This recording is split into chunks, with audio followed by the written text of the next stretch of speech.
Everybody remember where we're parked.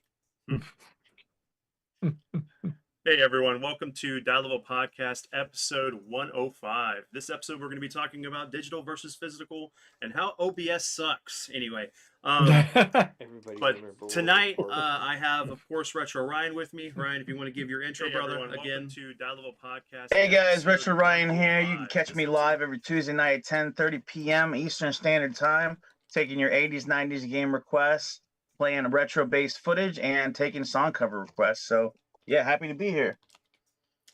Wubs. Hey, Mr. Wubs here. You can catch me over at my top five. I make videos about your five favorite video games, movies, music, everything else you can imagine. And the next episode drops tomorrow night, Sunday at 9 p.m., about the top five Bond songs for myself, Ty Lord, and our other friend Omega Ace. Be sure to check it out. Definitely looking forward to that. Dad, you want to give your little intro? Yep. Hello, everybody. This is Crazy Old Maurice. Going to be throwing some hits out at you and talking to these young men and schooling them in the way of everything. My wife is trying not to laugh in the background there, but yeah. Anyway, so a lot has changed since we did the last episode about talking about digital versus physical. Wubs was actually the one who wanted us to go ahead and talk about this tonight because his perspective on digital media has completely changed. So, Wubs, you want to go into your idea on that and where you're Sure. at? It's not complicated. Something very simple happened. I got that fiber line driven into my vein, and th since I got that fiber connection coming in, it's like, oh, I get it now. Yes, the streaming services. I can stream everything in 4K like it's nothing. I can download a game in 10 minutes, a modern game in, 10 minutes, 20 minutes, whatever. Something, a reasonable amount of time, not 20 hours, right? So it's totally changes my perspective on digital media to a certain extent, not completely, but in a significant way. Just the more easy access to the network. It's way easier to produce video. I could be doing live streams the same way you are now. I might be doing that in the future, and it's hard to ignore all the benefits of that versus the very real space limitations that we all face in our houses, wherever we may be, for collecting, trying to replicate a collection like something you could get on Netflix, YouTube, whatever the case may be, or even something like Game Pass. All the games on there would take a huge amount of space to actually store that and maintain it. So I think it just, I wanted to do this follow-up because of that. It's quite different from Mhm. what my perspective was the last time. So, do you feel that you're giving up something for the convenience? I think the main thing I'm giving up is the money that it takes to pay for the service, which is not unreasonable right now. It's $50 a month. So to me, that's not really a big deal compared to, I would have easily spent $50 a month on, used movies, video games at thrift stores, that kind of thing. Assuming I could even find what I wanted, right? That was much more of a hit and miss type thing for what I would be looking for. And so yeah, I'm giving up the money that I could be investing in more physical media if I wasn't spending it on that. But other than that, I don't really feel like I'm giving up too much. That you are limited by choice, right? If you're just subscribing to a service, you're at the mercy of whatever licenses they have at any given time for different media. It's not like the old days, right? When we all had Netflix and Netflix was the only kid in town then they had everything. I do miss that. That was kind of the peak of streaming, in my opinion. Because it was just really nice to be able to go to one place, see all the Disney movies, the Alien movies, James Bond, all the different studios kind of represented on one service was pretty awesome. But and I know we're never going to get that again. They're going to just keep duking it out, I, all these I, different studios. I actually believe that streaming service is the new cable.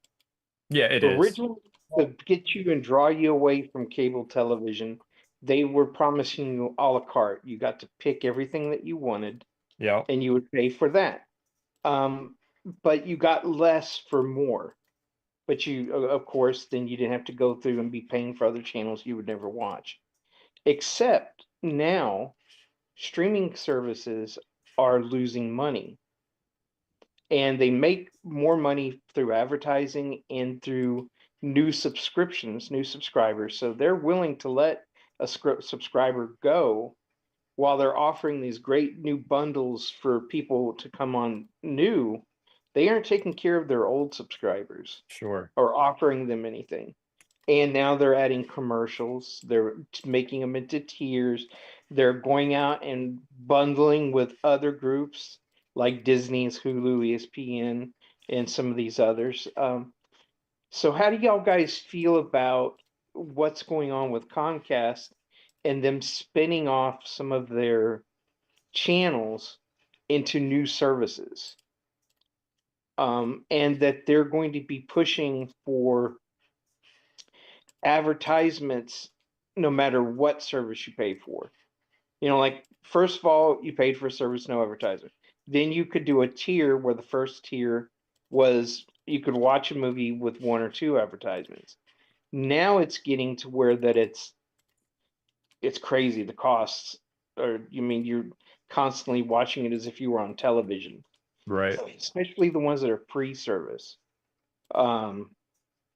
And so they're catching you coming and going. So now you're not only paying for the streaming service, but you're going to be paying, they're going to be getting paid from the advertisers who, are wanting to get in front of your eyes.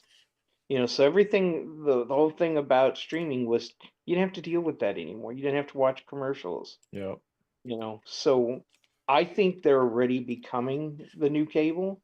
And eventually they're going to get us right back where we were, and something new is going to have to come along.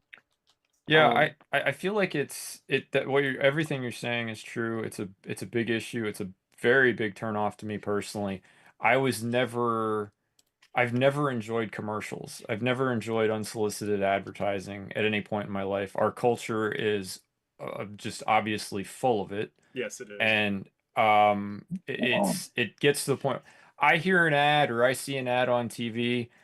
I completely block it out. Like it's just noise. It's just like white noise to me. I couldn't tell you what they were trying to sell or whatever. Like I literally like I have this mute button that just automatic, even if I don't have the mute button on my TV remote at the moment, I don't listen to any of it. If I start hearing an ad, I just completely block it out. Because it offends me so much that I'm having to Because to deal with To this put up with it. interruption to yeah, like whatever your product is, whatever you're doing, you're interrupting my viewing of Blade Runner. Go screw yourself. I don't care what you're trying to sell. And in fact, if I even can tell what you're trying to sell, if I notice what you're going to try to sell, I will avoid your product because of this unsolicited interruption, right? It's also Like, because like ads are so they're like three things now: insurance, prescription drugs, Medication. Yeah. yep, and and they're so obnoxious. There's no jingles. There's no creativity. they're not even clever anymore. They're not clever. no, sometimes they play up. Awkward, forced, not organic. Commercials used to be, take it from a guy who's half my channel's commercials, okay? From the 80s and 90s, the golden age. These were made on Hollywood-esque sets with real acting, with real scripts, Right. with real attention to detail, with cinematography, all of which is not being utilized now. And they are making these so cookie cutter, churning these out. The more obnoxious, the better in their mind. They're really cringe. And this is not just like us as old men looking back and like, it's all butterflies and rainbows what we grew up with. No, these are legitimately bad, obnoxious ads now. Oh, it's terrible. It's terrible. And that's why Amazon gets away with, their basic Prime tier, right? All of a sudden now you got to pay an extra $3 a month to avoid Yeah. the ads for Prime. And, they get away with that because they know how bad advertising is. They know the average person's going to give them the $3 to avoid it. It's Yes. it's a Well, fantastic and it's a think about it. If fantastic you were, scam. yeah, think about if you had cable, there were no commercials on cable Yep, Not originally, yeah. unless you were on that's a right. regular channel. Yeah. Yep. Showtime was strictly Showtime, and if they HBO advertised it was was for HBO. HBO, Yep. yeah, It they was did their always own advertising movies, for their own stuff. 24/7. It was all good content. Like, and back in the Fair, day, the only thing they did hit you with, just one little addendum to that, Floyd. The only thing they did hit you with was promotions for their own shows. So in Yes, that's what I between, said. Yeah, they would promote their specific shows, especially once they started doing serialized, uh, you know, TV like episodes. They but wanted like The Sopranos, and those where they want to bring you back. Those yeah, would be advertised, but you would get a good 1, 2, 3 movie block without ever seeing yeah, anything other than them talking about what's new coming to the channel. and it wasn't 10 HBO. minutes of it, right? When you saw No, one, yeah. it was like you'd get like one or two promos, and then it'd be another movie or another TV show of their content coming on. And let's talk about the fact that 20 years ago, most of the stuff HBO was doing was pretty damn good. it was. So, if you saw an ad for whatever the new show was that was coming out, because the internet wasn't as big back then as it is now, that was actually kind of cool to be able to see, like, Oh okay, yeah. what's HBO? I want to know what HBO is doing. This is some of the best content on TV. I want to know what's coming up. That's not bad advertising like it is now, right? Where it's just like you said, Ryan, what do we get? We get drugs and more drugs for the Well, most it's part, drugs, right? food, it's drugs, cars, food, And and whatever they can make look sexy. yeah. Right. Because sex sells everything. Even when they're like being meta and realize they're making a commercial and they're making fun of themselves doing it, it's not funny anymore. It's not. No, it It's really just like isn't. now It's you're it's placating. painful. It's Yeah. Well, painful to watch. we've talked about this between me and Ryan about the fact that like we don't get really good toy commercials anymore, of course, because we No. decided to, we had people that wanted to get rid of that stuff because we don't want to advertise to kids, and it's like, and that's what we But don't we've have. always advertised to kids. That's Right? the thing. Hmm. Back in the day, once we moved from radio to television, who do you think paid for that? Kellogg's. Uh, and those were channels, the Kellogg's channel, whatever was promoting something. And then, of course, they would have jingles like Alka-Seltzer presented something. Um, I can remember all the different little with mascots who would come on and do something. Um, but you would get, say, if watching like Father Knows Best, Leave It to Beaver, My Three Sons, you got maybe two commercials throughout the entire 30-minute episode, and they were actually 30-minute episodes, not a 19-minute episode with the rest is all a block of commercials. So you felt gypped watching it. I don't Hmm. think 30-minute episodes accomplish anything anymore. It doesn't give you enough time No, because to do most episodes anything are other 22 than set minutes. up a punchline. Right. Most Right. episodes are 22 minutes. That's Yeah. what's we've talked about how bad it is with Disney Plus with the Star Wars series because a lot of those need to be an hour long episodes, but they don't, and then Yep. they don't give time for the series to breathe. So it really hinders telling good stories for one. Like, and we're going to be talking about this in the next podcast episode, but the Penguin is fantastic, and this Yeah. definitely proves the point of like when you write a script for something, you write to your creativity. You write to the Yep. source material, what you're telling the story. You don't write Hmm. to a rating. You don't write to hit certain beats unless it's something that lives within the story. It takes away from the immersion. This I was the can tell problem, you, Well, right? With sorry to cut you off, but I yeah, just want to say real quick, since you said the Penguin, this is the problem with the Cape Crusader, right? They tried too hard to write to uh, uh, something that wasn't their core audience. correct. Let's put it that way, right? And it just felt so uneven and so forced and painful to watch a lot of it. we aren't Oh going yeah, to get yeah. another season, so Well, Right. and like talk about the contrast, right? You had with Cape Crusader, you had female penguin where she just kills her family and like has nothing to do with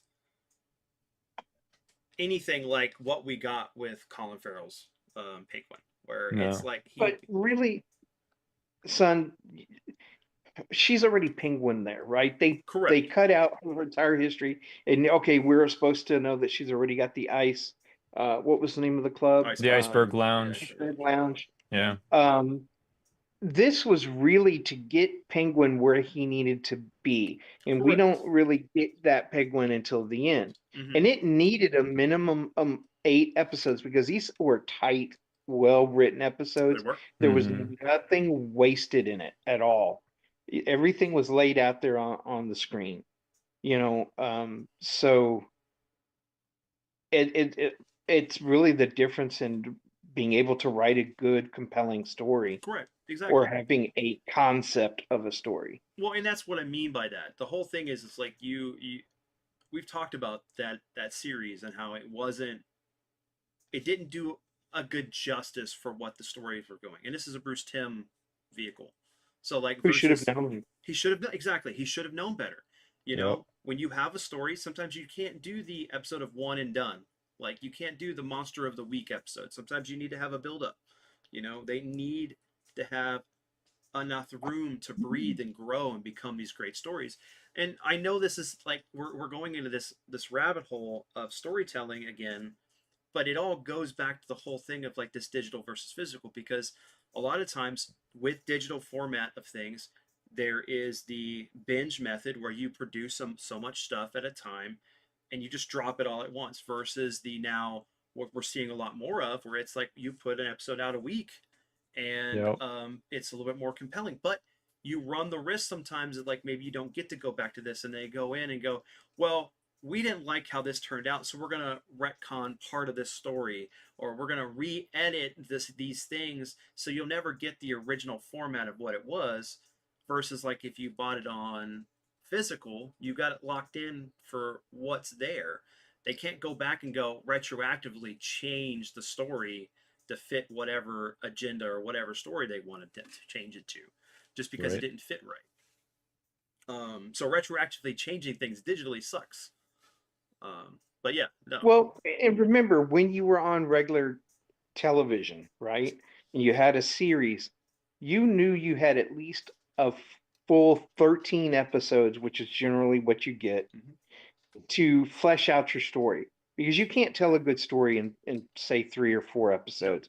You can start building the world within that time, setting the expectation. Okay, this is how everything works. These are the main characters. I get it now, and now I can focus on the story going on.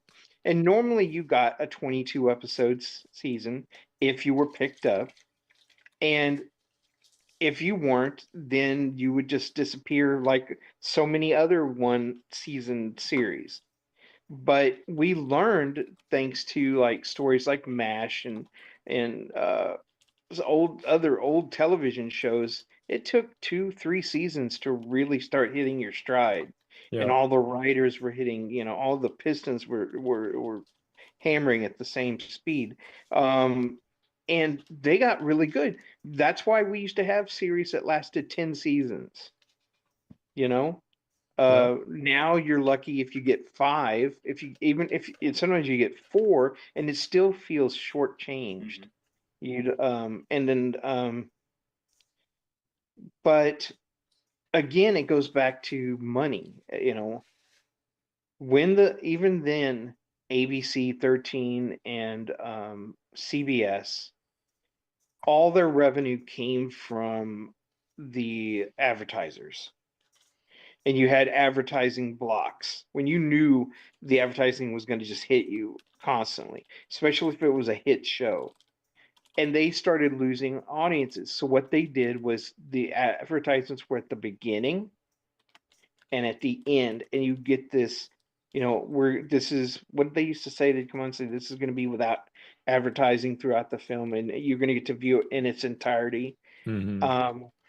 So it wasn't breaking you out of the show, because every time there's a commercial comes on, there's a risk of you breaking out of the show and then just not being able to get back into it, you know?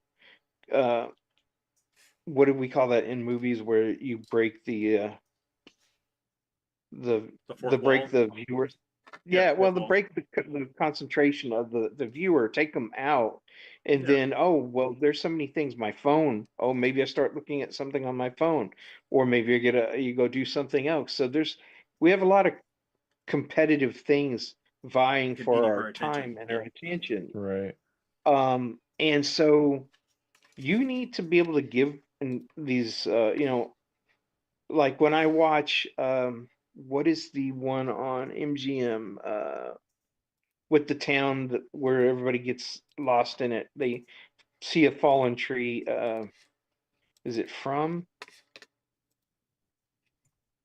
I can't remember what it's called, but we're trying to figure out whether it's a military experiment or it's actually haunted or it's aliens, and it's going into its fourth season. And that first season really just grabbed you, and that ending. So I was just waiting. I couldn't wait for the new season. And then they started trying to do their world building, and some of the episodes were just more um, of the infighting with people. And I was just like, okay, that's fine. I know people are going to fight. They're going to argue over, especially when resources are scarce. But I want to see more of what's going on, what's driving, because I loved Lost, but that crap that we got at the end of it just ruined that whole series for me. I won't even rewatch it because it just seems like a waste of time for me. Well, Mm. that was because of the writer strike. Everything had to change. That's the thing, Yep. is a lot of times we get stuff that goes on that completely changes the structure or the direction of a show. You know, there was changes to the original Matrix trilogy that happened because of Aaliyah's death and other stuff that was going on. But Ryan, I want to hear your aspect of digital versus Wait. physical, especially. I just want to, because we've been gone on this track and I haven't really kind of brought him into some of this, but Y'all gotta let me in here. Y'all gotta let me in. I'm ready. All right. ready. Let's Look, go. Tap you in. Put me we in, used to coach. have Lloyd, chill. So we used to have less shows, but it was more. Like I remember when it was like Sopranos and Entourage. I think in the summers we would get maybe Curb Your Enthusiasm. But man, there used to be, I feel like the budgets were better when there was less shows because they could put more into it and more attention.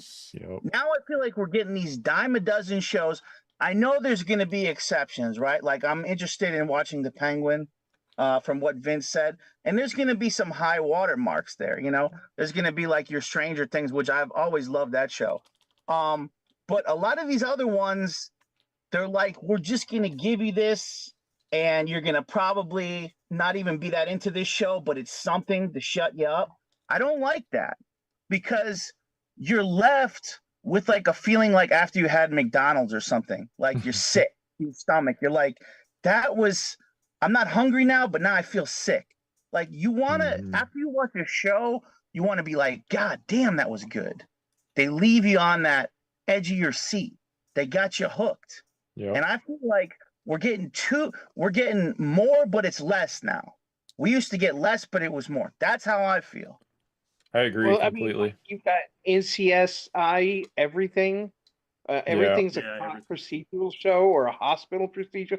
I don't need that. You're flooding the market with too many similar items. People are going to move on to something else. Well, you want that option. You want to be able to have the option to view something else that may interest you more than what is on standard TV. But see, the problem is what they do is if something works, everybody rushes out to duplicate it. Correct. Nobody's being original. Nobody's being creating anything. Everything is a rehash of what we've already seen. One of the ones I like watching was, like I told you, Tracker. I missed the entire first season. Didn't want anything to do with it. Happened to watch the second episode of the second season and was like, whoa, this is really good. So then I went on, before I go on and watch any more, I went back and watched them from the beginning, and I'm hooked on that show. because it was different. You know, it's still somebody who's going out trying to find missing people, but he's not a cop. You know, he's not somebody who is it's not like got a whole team with him. He has no badge, no protection. He goes out and he's trying to save people who are missing. And sometimes he runs into some pretty bad dudes. But because of how he was raised, he's able to handle that.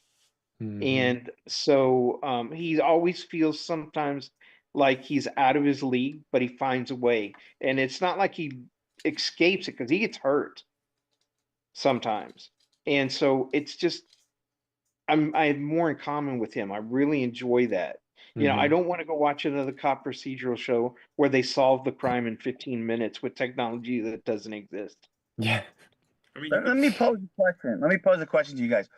Why does everything today seem to need to be in the style of like A24 movies, where there's something like off kilter? Why does everything need to be?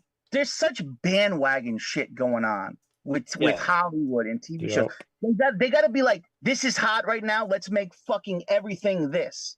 You know that. And look, they put out some great movies, A24, but I don't want every show or movie to start to feel like that. I don't like this kind of thing where the taste makers of Hollywood and all these shows, like they're like, this is hot now. Everything has to be like this. Don't do that to me. Oh, go ahead, Ryan. Sorry. Yeah, go ahead.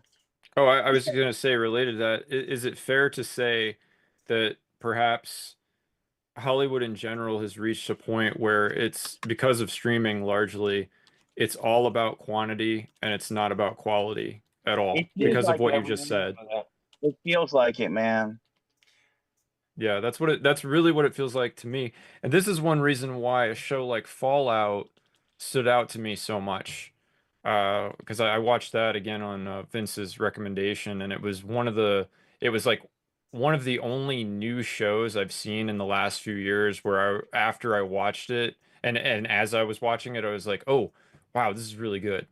Like, this is actually really worth my time to watch this. They actually did this well, which is so rare that you can say that for something based on a video game, and it's so rare that you can say it for a new IP in general, I feel, these days. Well, there's been a lot of video game series that don't understand the material that they're working with.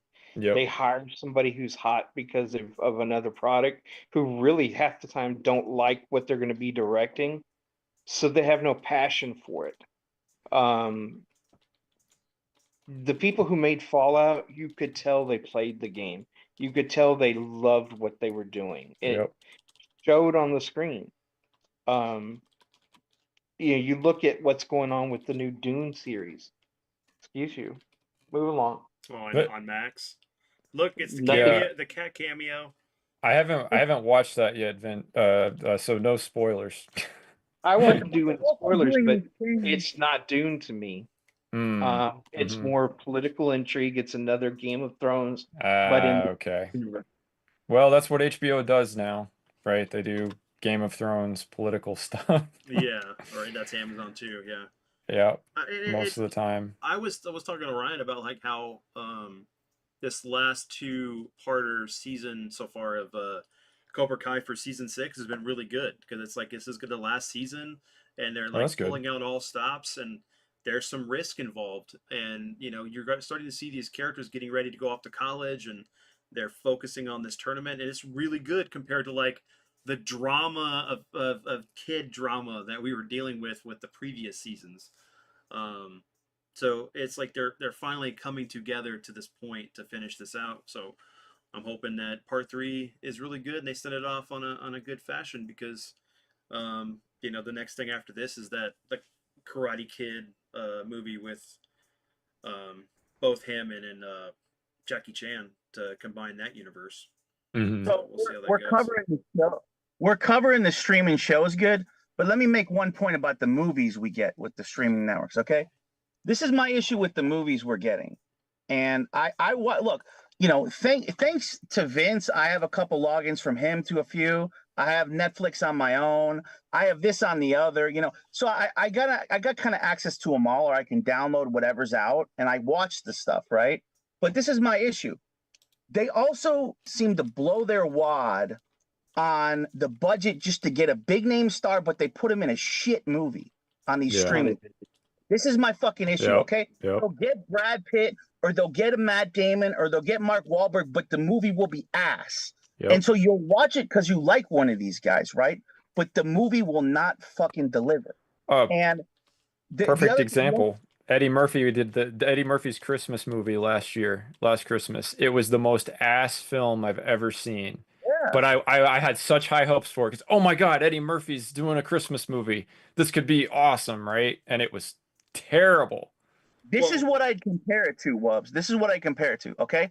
Remember when an actor would break, have a smash hit that would make them famous, and some of those crap movies that they did before they were famous start coming out, though, still? Yep. That's what these fucking feel like. They feel like third-rate movies that our favorite actors did before they made it. Like they just took any script. Overproduced third-rate films, right? They go overboard on the graphics and on all the production value for a lot of them, but the stories are trash or the script is trash. And it's like, who approved this? Who read this script and decided to give them $1, right? Like who? Hold on. Let me because I happen to like the Eddie Murphy cartoon. Christmas thing. Oh, okay. Those are not for everybody.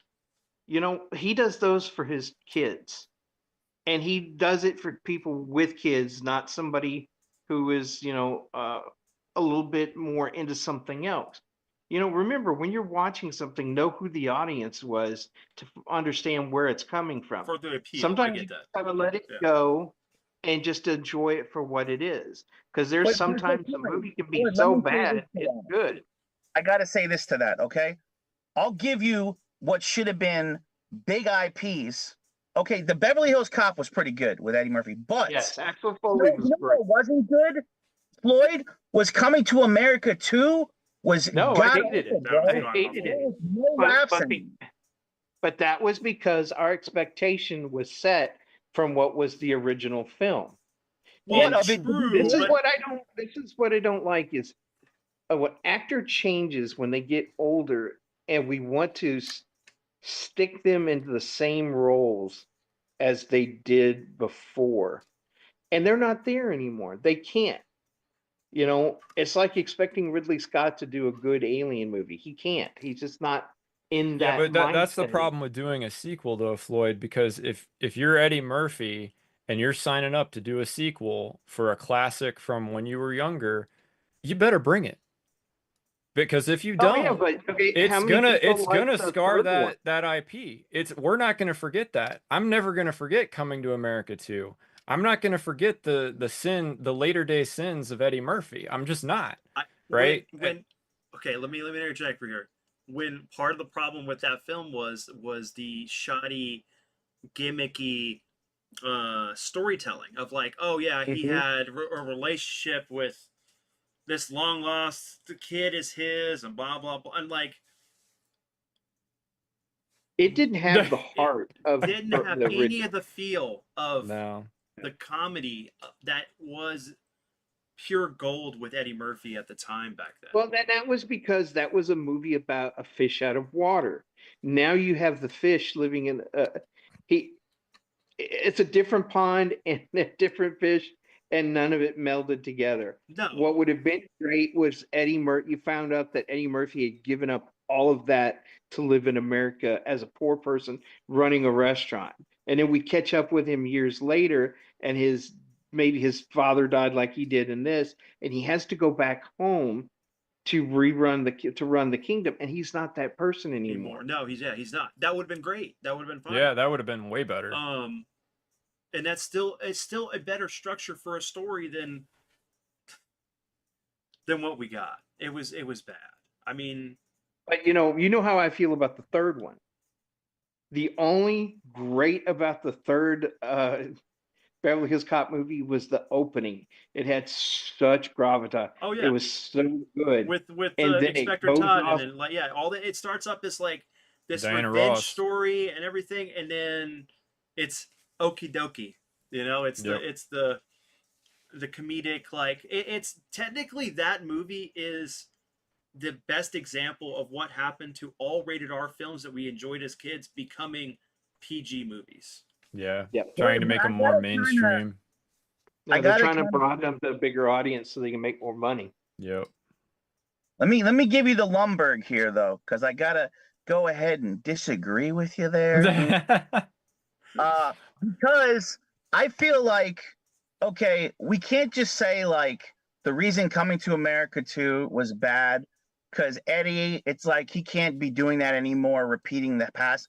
Well, maybe a little bit of that. But if you get enough funny writers on that, if you pay Mhm. attention to the set stuff, if you pay attention to the cast, if there is a script there, you could make it funny. Now, will it ever be what the original was? No, but you can make a satisfactory sequel.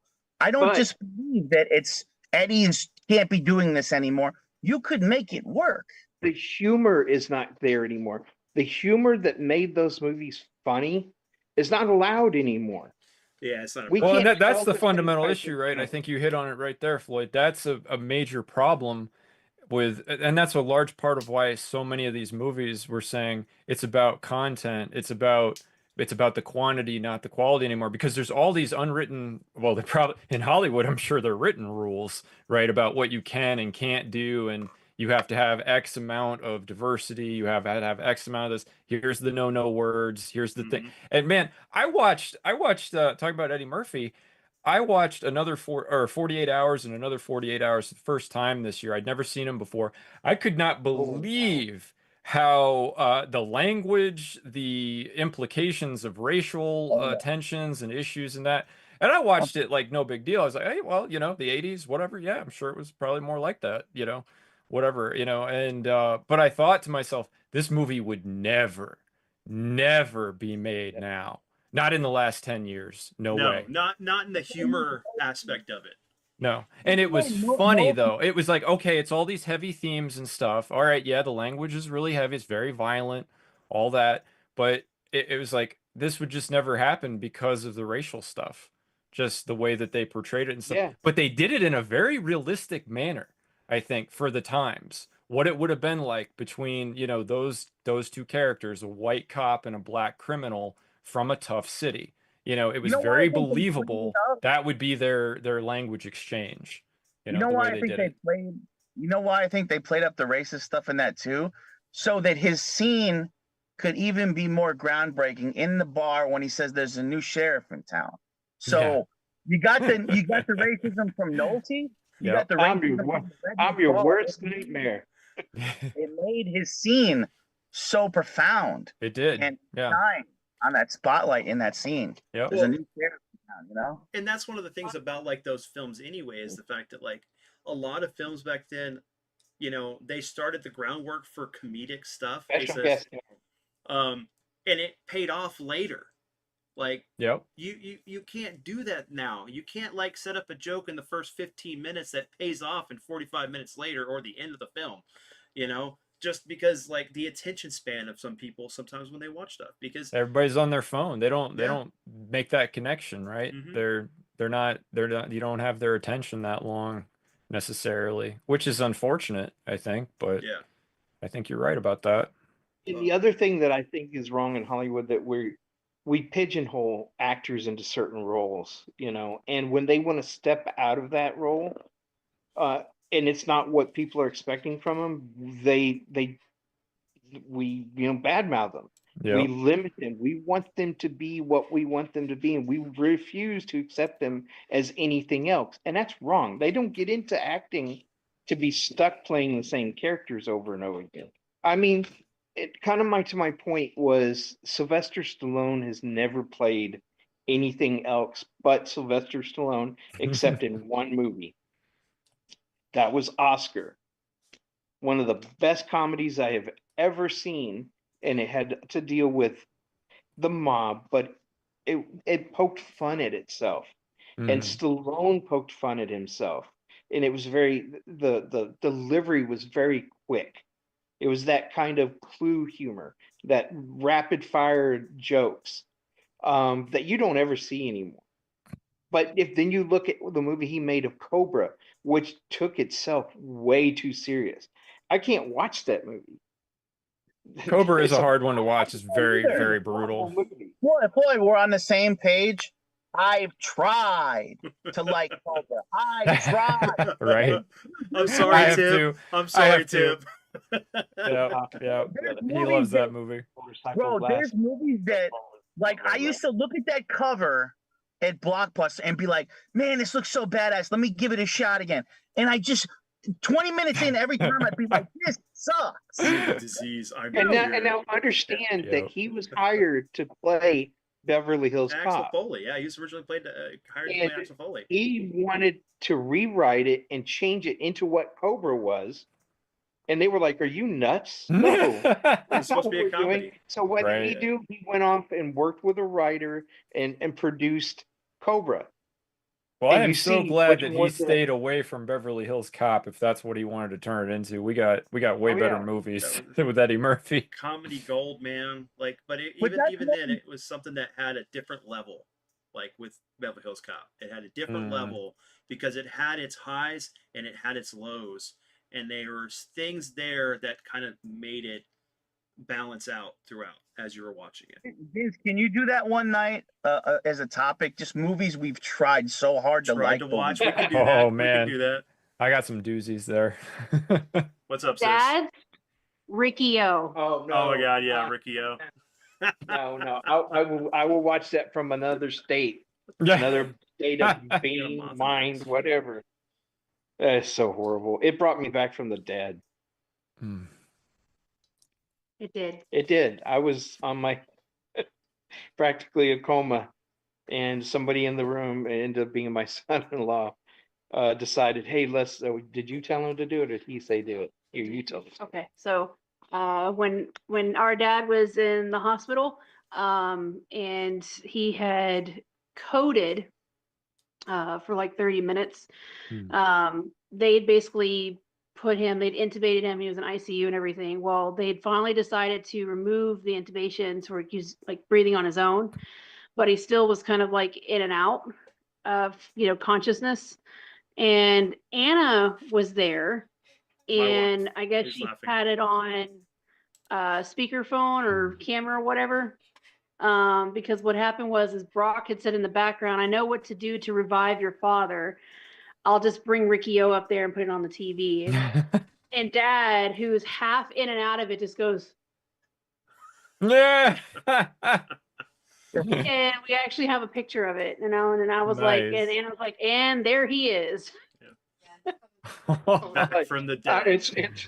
It's like when Jessica Lange in the 1975 remake of King Kong says, "Oh, I was saved by Deep Throat," because they were showing. No, hold on. It's funny. They're on a yacht, and everybody's down in the dining room watching that, and she didn't want to watch it, so she goes up on the deck to get air, and the yacht blows up. And so when they rescue her at Wow. sea, she's like, "I'm probably the only person ever saved." But I didn't know about that. That's Yeah. crazy. Okay, That I don't and the know. Beatles. I don't know That what and the Ricky. Beatles I don't know what brought it Ricky O is. It's the You should story. watch it. It's the story of Ricky. It's about a guy that's like this Story of Ricky super who? strong, super martial artist that goes to prison for apparently killing his girlfriend, and ends up in like the His worst brain. prison ever, and gets constantly beat the crap out of. His wrist gets cut up. He pulls out his veins and ties off the veins so he doesn't bleed out. He punches a guy like through the head and somehow decapitates him in the Yes. process, and then Whoa. continues to or fight. he punches the guy, this Head. big dude in the belly, and he has this cave in, like just a hole where his fist went through. It's over Doesn't the he, top like- gory. Who was the Doesn't he- actor? Who was acting in it? Oh, It's it a was foreign film. It's a foreign It's a film. foreign film. Anybody would know, and the guy who probably starred in it doesn't want to be recognized for that. I think he ends up hitting somebody in the head so hard their eyeballs pop out. About yep, Yeah. and it's based on a manga. Yeah, it is based off a manga. I've never, I've always like, I wonder if the manga's any good. But then the memory of the movie comes back, and I get hives. So You get palpitations. palpitations. But Yeah, and sometimes when you don't like these movies and everybody else does, you start questioning your own integrity. You're like, what is wrong? Your mental capabilities? Yeah. Yeah, like, what is it about? Why can't I get into this? And like, you'll watch it again, and then a couple months later, you'll watch it again, and then you'll just give up and just be like, I guess it's just not for me. But you want to like it. Like, I'm a good sport. Like, I want to like what people are enjoying, but sometimes you just can't, and it just doesn't sit with you. Well, and it usually. It depends on where you are in your life sometimes whenever a film will hit you, because you may have not have been at that point or situation where when you watch it, it resonates with you. If not, there's nothing you can do about it until you're at that moment that it's going to let because sometimes as you get older, you go back and watch something you didn't like, and all of a sudden you're like, I like that. It hit me different this time. I think a lot of that has to do with your mental state when you see something. Like, I've seen movies that I really didn't like the first time I saw them, and then I would see them years later, like you said, Floyd, and then I'd be a fan, or I'd really enjoy it. And I'm certain that's just because I just wasn't in the right headspace at all the first time I saw it to really probably be watching anything. It wasn't the fault of the film. It was just that I didn't need to be watching a movie at that time. Or I couldn't focus on it, whatever. Yeah, I probably should have gone to see something because I was not mentally there. But I've also had friends come and take me to a movie to just get me out of the dumps. I'm just like in a really bad, foul mood, and they go, "Come on, we'll see a movie." And that movie uplifts you right out of it. Absolutely. And also when you come out of it, you're like, "Man, it was a fantastic movie." I mean, movies have the power to do that. Absolutely. Like, if you see the right kind of movie, it'll absolutely make you feel better. Wubs was telling me the first time he saw Geely with J-Lo and Ben Affleck, he's like, it didn't resonate with him. But when they got back together, Wubs was like, now I love this movie.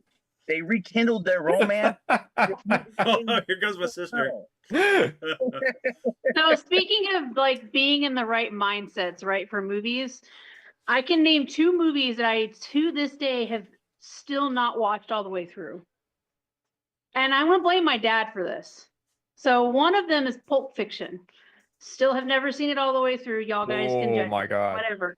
Because I'm young. I don't remember when we watched it. I was probably high school age or whatever.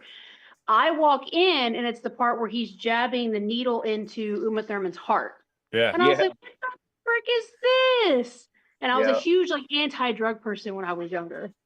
So that was one of them. So I came in at the wrong point of the movie, and I was like, I can't watch it. It stuck with me, and I'm 40 years old now, and I still haven't seen it. Can I make a quick comment about that, Ryan? This is exactly what you were saying earlier, where like everything's gotten watered down, everything's trying to be everything else. Like that scene in Pulp Fiction she's describing is the exact antithesis of that, right? That was a unique experience in 1994. Nobody had seen that before. Oh yeah, right? At all. I've never seen a drug scene quite like that ever since either. Right, but not in that way in cinema, because I mean, you always see like, them either taking the hit or whatever and the high, but you never see the consequences of too much of it. Yep. So yeah, that definitely like rubbed me weird when I was younger and just couldn't bring myself back to watch it. And I've seen bits and pieces enough of it to be like, okay, I kind of get it now, but I've never sat and watched it all the way through. Number 2, I got to stare at my dad for this one. Number 2 is, do you remember it, Dad? No. You don't? Okay. It is, what's the name of that movie? Boondock Saints. Oh Yeah. my God, yes. Oh my I still God. have not watched Boondock Saints. Oh. And he's dying now. This is like hurting my soul right now. I know. I'm so like- sorry. So, I'm trying to get away from my daughter 'cause she's like following me around and being loud. So Boondock Saints. I love animals so much so that I have way too many of them. So my dad decides that it was a really funny scene watching the cat get shot and decides to call me into the living room to play that scene for me. And I'm sitting there and I'm like, what is this? They're like, oh, just wait, just wait, just wait. And it's Vince is there, my dad's there, a couple of their friends. And they play it and they all start laughing. And I'm like looking at them with murderous intent. I know this cat never actually got It's a hurt. funny It's not a scene. real cat. But yeah, But it was the fact that they enjoyed and reveled in the torture of watching me see this scene and how angry I got. Still yet to this day have watched that movie. Here, is this one mine? Wait, can I see? Hi. So yeah, I just wanted to put in my 2 cents on movies that you got to be in the right mindset and mood to watch them. But here's my dad again. Well, real quick, I gotta say, like, I'm gonna need you to go back and watch Pulp Fiction, the director's cut of it, like not the theatrical, but the director's cut. It is way better. Everything makes way more sense the way it's done. Yeah, if you're a fan of films, you're gonna appreciate the director's cut of Pulp Fiction. There's no way you're not gonna appreciate it. I feel the same way about Hateful Eight. I love the director's cut more than I love the actual theatrical, but I love the theatrical. I'm glad to hear that because I've only seen the theatrical. I haven't seen the extended director's cut yet. oh, I like that one. I like the theatrical or the Netflix version that we got. But Well, that's Okay, so give me a little context on that, because I would assume, from knowing Tarantino as well as I do, he would refuse to release anything but the director's cut, knowing him, because he's a perfectionist and he wants problem his is vision. he still works for a studio, yeah, and he still has to work within the studio requirements. They give him a lot of leeway, but there are just some scenes that have to be cut for pacing or whatever, and they second guess and they go, you know what? I thought it worked this way. I want to see it this way. This is what my dream really was about, you know. That and sometimes even I don't think this has ever happened to Tarantino, but there are some directors who get so angry at the studio system that they demand final cut approval. Yep. Now, used to be you couldn't get that. yeah. Well, Richard Donner with like Superman or Superman 2. Yeah, Mhm. and he walked off of Superman 2, where he was fired. It was finished by somebody else, and it took I don't know how many decades before we got to get the Donner cut. And that was just because of people who were passionate about Donner's version demanded to see it, and they put enough pressure on the studio. I would totally do it. If I was a director famous enough or in demand enough, I would totally do that. I'd refuse to work without final cut approval. 100%. Oh yeah. I don't blame him. I don't blame him at all for doing that. No, I don't, but I believe you need to earn it. Sure. Because there are a lot of directors who come in and think automatically that they're going to be somebody, and they expect to be treated that way. No, you have to earn that, and once you earn it, it's yours until you lose it. Yeah, it's like Because tenure. a lot of it's just like tenure. Well, and you want to be able to have your artistic expression done with as a director, not have it undermined. But yeah, definitely. I mean, it's like working for Cameron. Cameron's very stickler on what he wants to do, so people He can have make a big people problem. mad. Yeah, he can make people mad about it, but Hold on, I'm sorry, but when he makes them mad, watch an interview with them after. They're like, at the time we were filming, I was angry. I couldn't see what he was doing. It was only after the finished product and I looked at it, I realized. And then when you get a director like that you know is going to push you to give the best performance and is going to give you the best light, they trust you. And when you have actors who trust you, they will give you everything. Speaking of James Cameron, I'm surprised that both Matt Damon and I recently found out also Josh Brolin both turned down Avatar. It was Yeah. more than that, wasn't it? Wasn't DiCaprio in it at one point? Was up so. There was for a it? couple other there was a couple other directors that not directors, A lot actors of that I people know turned it that. down. but I can see Damon Well, playing think Sam about it. Washington's People character wanna- or I can People see Yeah. both of them doing it. Yeah, I People can I see don't can want that. see Brolin doing it too. Well, think about it. Do you want a movie where you're playing a CGI generated character? Actors want to be on scene, Right. on the scene. You know, Andy Serkis has made a whole career out of playing non-real people. Mm-hmm. But then when he's on, he's a great actor. Yeah. Mhm. But the technology is there now because it's all in the emotion, it's in the face. It's not just what you say, it's your body language, it's the emotions in your face. They can But I guess capture the caveat to that is this is a guy that's only hit home runs. Like, that's a tall order to pass on a James Cameron directed movie at that point. Oh yeah. Well, think how many people passed up the Beatles, they passed up Elvis Presley. People are going to protect themselves before, and Queen. People are going to protect themselves. They're not willing to take a risk, and that's why we get such horrible movies now because everybody wants to play it safe. Yep. Nobody's putting it out there. Mhm. You know. This is what we had discussed in gaming, Ryan, in one of these other conversations. Like it feels like before, right? We said that it feels like studios don't take risks like they used to. No. Yeah. No, they're Games. all run by bean counters and they're risk averse, and that's why we get remakes upon remakes of the same stuff. And when you're risk averse, we're not going to get surprised anymore, man. I miss Yep. being surprised. Me too. Oh, and it becomes very predictable. Like everything, you're like, oh, I've seen this story done millions of times in other films or TV shows. So it's like, I know where this is going to go. It kind of goes back Yeah. to that whole thing of like when you're sitting in Antarctica and watching game shows, and you're like, I know how this one ends, and you put another tape in that you've already probably Yeah, put watched another 100 tape times. in. And this is a reference to The Thing, which is one of the greatest horror movies ever made. Made by Now, here's one thing: is when I was in school, and I had a creative writing teacher say, "There is nothing new under the sun." And then later, when I was taking advertising, another teacher told me the same thing. There's nothing new under. It's what you do with it, how you put Mhm. your stamp on it, Mhm. Yep. that makes it something new.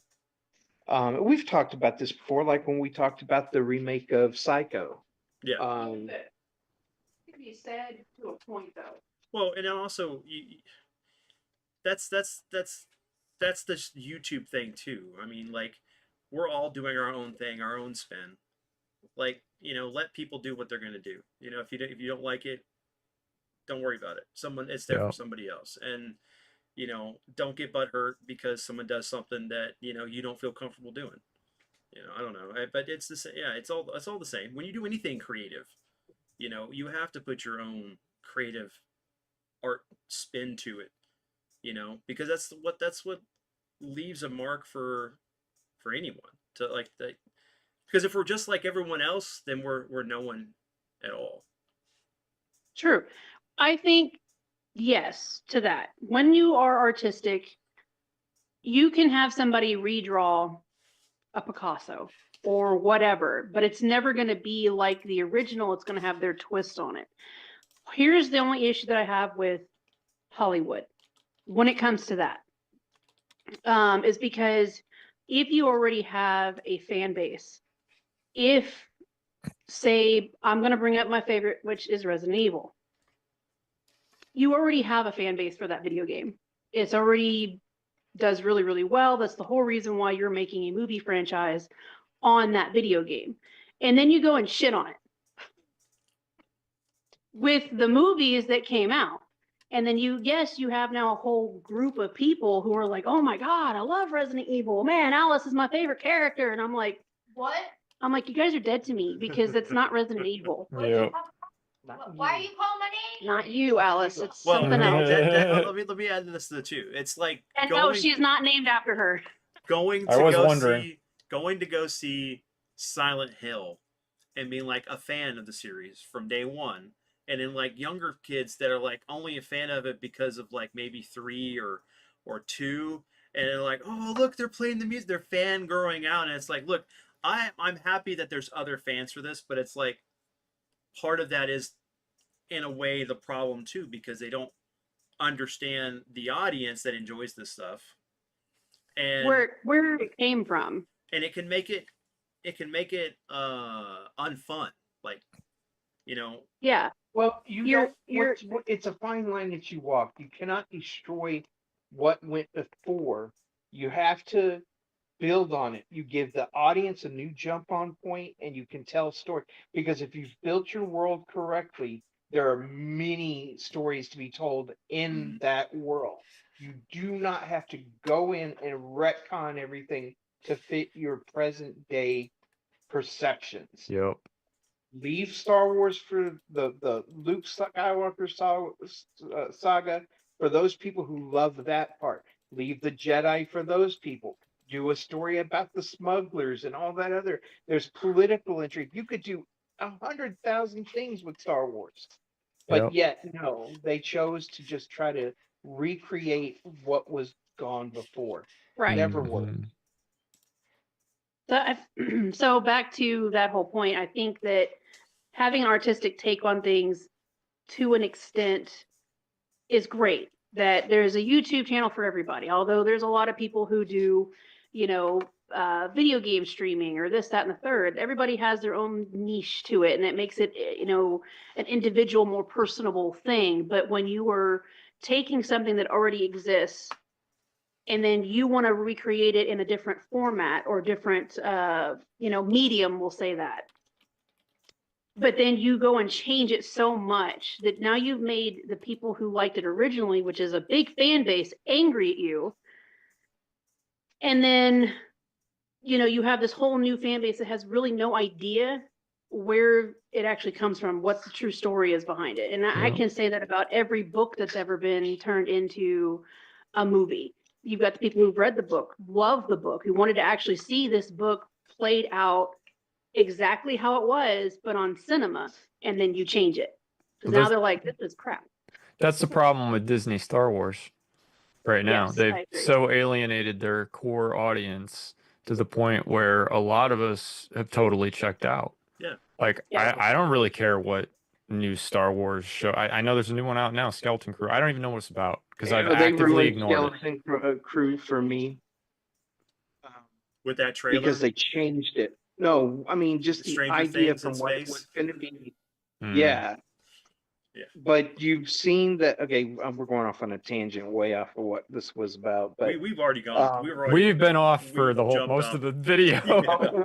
we need to bring it back around at some point. But I wanted to say that Lucas has had enough, and Lucas is trying to get somebody to help him buy back Star Wars. Really? I hadn't heard about this. Really? And Disney is looking to what is the guy who runs Disney right now, Vince? Bob Iger.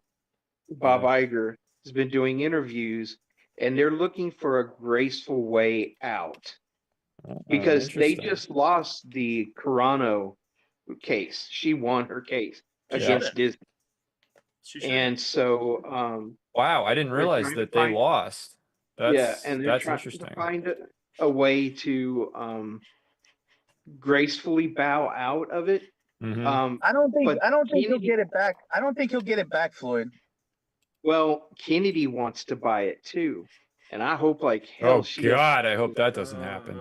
Jesus. So because it's done, stick a stake in it, Oh cut it yeah, off, burn it in the sun. that's At the that end point. if she Floyd, gets it. Floyd, how are they going to give it back up when they got a third of their theme park themed around it? Because not then gonna it throw that becomes a away. They've license- already it gone. becomes a And, licensing fee. yeah. They're just there. It'll be on the cheap at that point because they're not having to come up with new Right. product for it.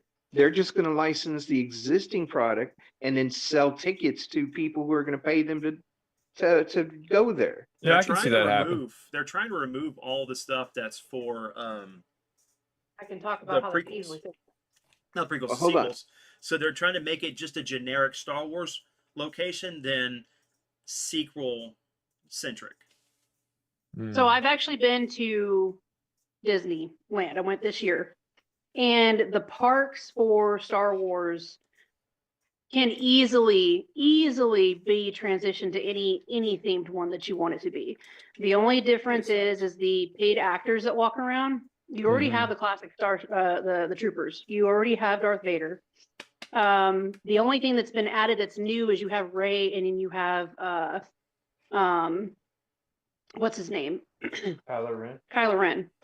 And just swap it out. I think Chewie's already there. Right. You would just change the actors over, because the way that the actual park is set up is it could be anywhere in Star Wars. This is how It's vindictive I am. If I was Lucas, part of my requirement for rebuying the property would be, you can never ever have any actor portray Rey or Kylo Ren anywhere ever. Ever again. If you ever do, by the way, I can sue you for a limitless amount of money.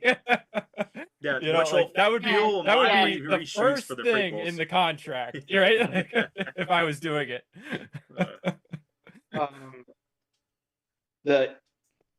I'm hoping that him and Spielberg do it. I'll be Yeah, nice. me too. They Wow, need to that'd get be Indiana amazing, Jones too. right? Oh my Yeah, God, You know, that'd be incredible. it's part of the Lucas deal. Indiana Jones is a Lucas property, so Wow. that would be a great dream. This would be an amazing Christmas gift, Floyd. Dude, that would You really are Yeah. Santa. You really are Santa. You would. Hey, You it would just doesn't gave have me to an be, amazing Christmas gift. If this happens. But we'll see. Oh, even Santa is Odin. Santa's but, just Norse Odin. That's Yeah, you yeah. know. There's a lot of Norse mythology in the Christmas mythology. Right. That's Okay. where the tree comes from and all that. But So- but this is kind of, in a way, all part of the same problem. It's about Yes. control, because media producers and creators want to own the content. They want to lease it to you instead of for a limited time and be able to take it from you whenever they want, Yep. which is something they cannot do when you own a hard copy of something. It is yours. And as they are pulling more and more product offline and vaulting it, sometimes to never be seen again, because there are a ton of MGM movies that are just gone. We're never going to see them anymore. Mm-hmm. And unless they were digitized, there's no digital copies of them. So I'm a big proponent of digital copy of everything. Technology is going to change. There's going to be Sure. other things. We already know that, God, I remember when a terabyte was something you dreamed about. Yeah. But you can store this at home, and you can do your own setup and network at home where it plays perfectly. Yep. And then whenever you lose your internet for some reason, you still get to watch movies. Yeah. Well, I got a big You digital can still play library. games. I got a big digital library for that reason. Backed up, That's a my great- that's a DVD great collection pickup for line, years. Wubs, that's the great pickup line at the bar to a girl. I got Right? a big digital library. They love Yeah, that. right. Hey baby, you tired of walk paying? You tired of paying for that internet? I got offline movies at my house. I got hundreds of offline movies. What do you Well, want to watch? yeah. It's like, hey, Some you ladies can come ladies home anytime to crying watch any because movie I got. Yeah. Right? I got my internet disconnected. I haven't seen TV in a while. I've got you covered. Right? Yeah. Which goes to the thing, because like Ryan's been doing some archiving as well. Right. Wubs is 20, doing. 20 terabytes Yep, worth. yep. Yeah. Well, and let me just 20 say, terabytes worth. this internet thing, me going a little more digital hasn't changed that, right? Like I'll continue to maintain my archive. I'll continue to maintain my physical collection, my digital backups of things, because I know that things can change, right? Right, but And see, with that said, though, you understand you're playing both ends and sitting on the fence. You are eventually you're helping them transition us away from that. So we should be demanding digital copies instead of settling for streaming and the digital. I mean, when I say digital, I mean hard copies, whatever, because they want to do away with all that. Oh yeah, well And if this is you're part of why I don't satisfied purchase with the digital. other, This is part of why I don't purchase digital films, Floyd, because I don't want to support them in that way either. I don't want them getting the idea of like, oh, we never have to print a disc ever again. We can just sell everything with streaming services. We can just sell everything with a digital license. And by the way, we can just take it away whenever we want. You know. So yeah, no, I totally agree with you 100%. That's why I do think it's important to continue to consume physical media, to show the industry that there's still a demand for it. At the very least, there'll be a collector's market for. So yeah, look, see, right there, Vince has got some good movies to collect, physical things like that. But you're right, it's a problem, right? The things that haven't been backed up, the things that haven't been maintained by the studios, we're starting to lose historical media So, that for whatever reason they don't want to put the necessary resources in place to preserve. so It's a problem. one good thing we've never mentioned. I know we've never mentioned this. A good plus about streaming is, well, it's a little bit based on piracy though, but a good thing about streaming is some of the stuff that's on streaming that they never have or never will put out on physical, there's web rips of, and I have them because I pulled them offline in full 1080p. Yep. So some shows that there's maybe licensing stuff or whatever that they can only stream it but not physical sale. I have that. So thanks to streaming, I'm able to have that. I wouldn't otherwise. So there is some examples of that, which is kind of an odd example, but it is one. No, I think I think that's really important. Of that, Nickelodeon stuff, like on Paramount Plus. Yep. Okay, like I'll give you two examples. Two examples that'll never be on physical media: Double Dare and Legends of the Hidden Temple, for whatever reasons. But I got the web rips of those. Yep. So otherwise, without Paramount Plus, I may have never had those in full broadcast quality. You would have always had somebody's, VHS backup that they digitized, but not the real thing. Yeah. You would have never had full quality. Yeah. And most of that stuff that's on streaming or you pulled off of cable or anything like that, they were altered. They're not the original widescreen. Yeah. So what I really like is there are these people that are going out and fixing these films, remastering them, and then sometimes doing it on their own dime, and then going to the people who own it and go, look, we've done all the work for you. Just let us license it and we'll release it. And you see a lot of that happening, like in New Zealand, Australia, and other countries.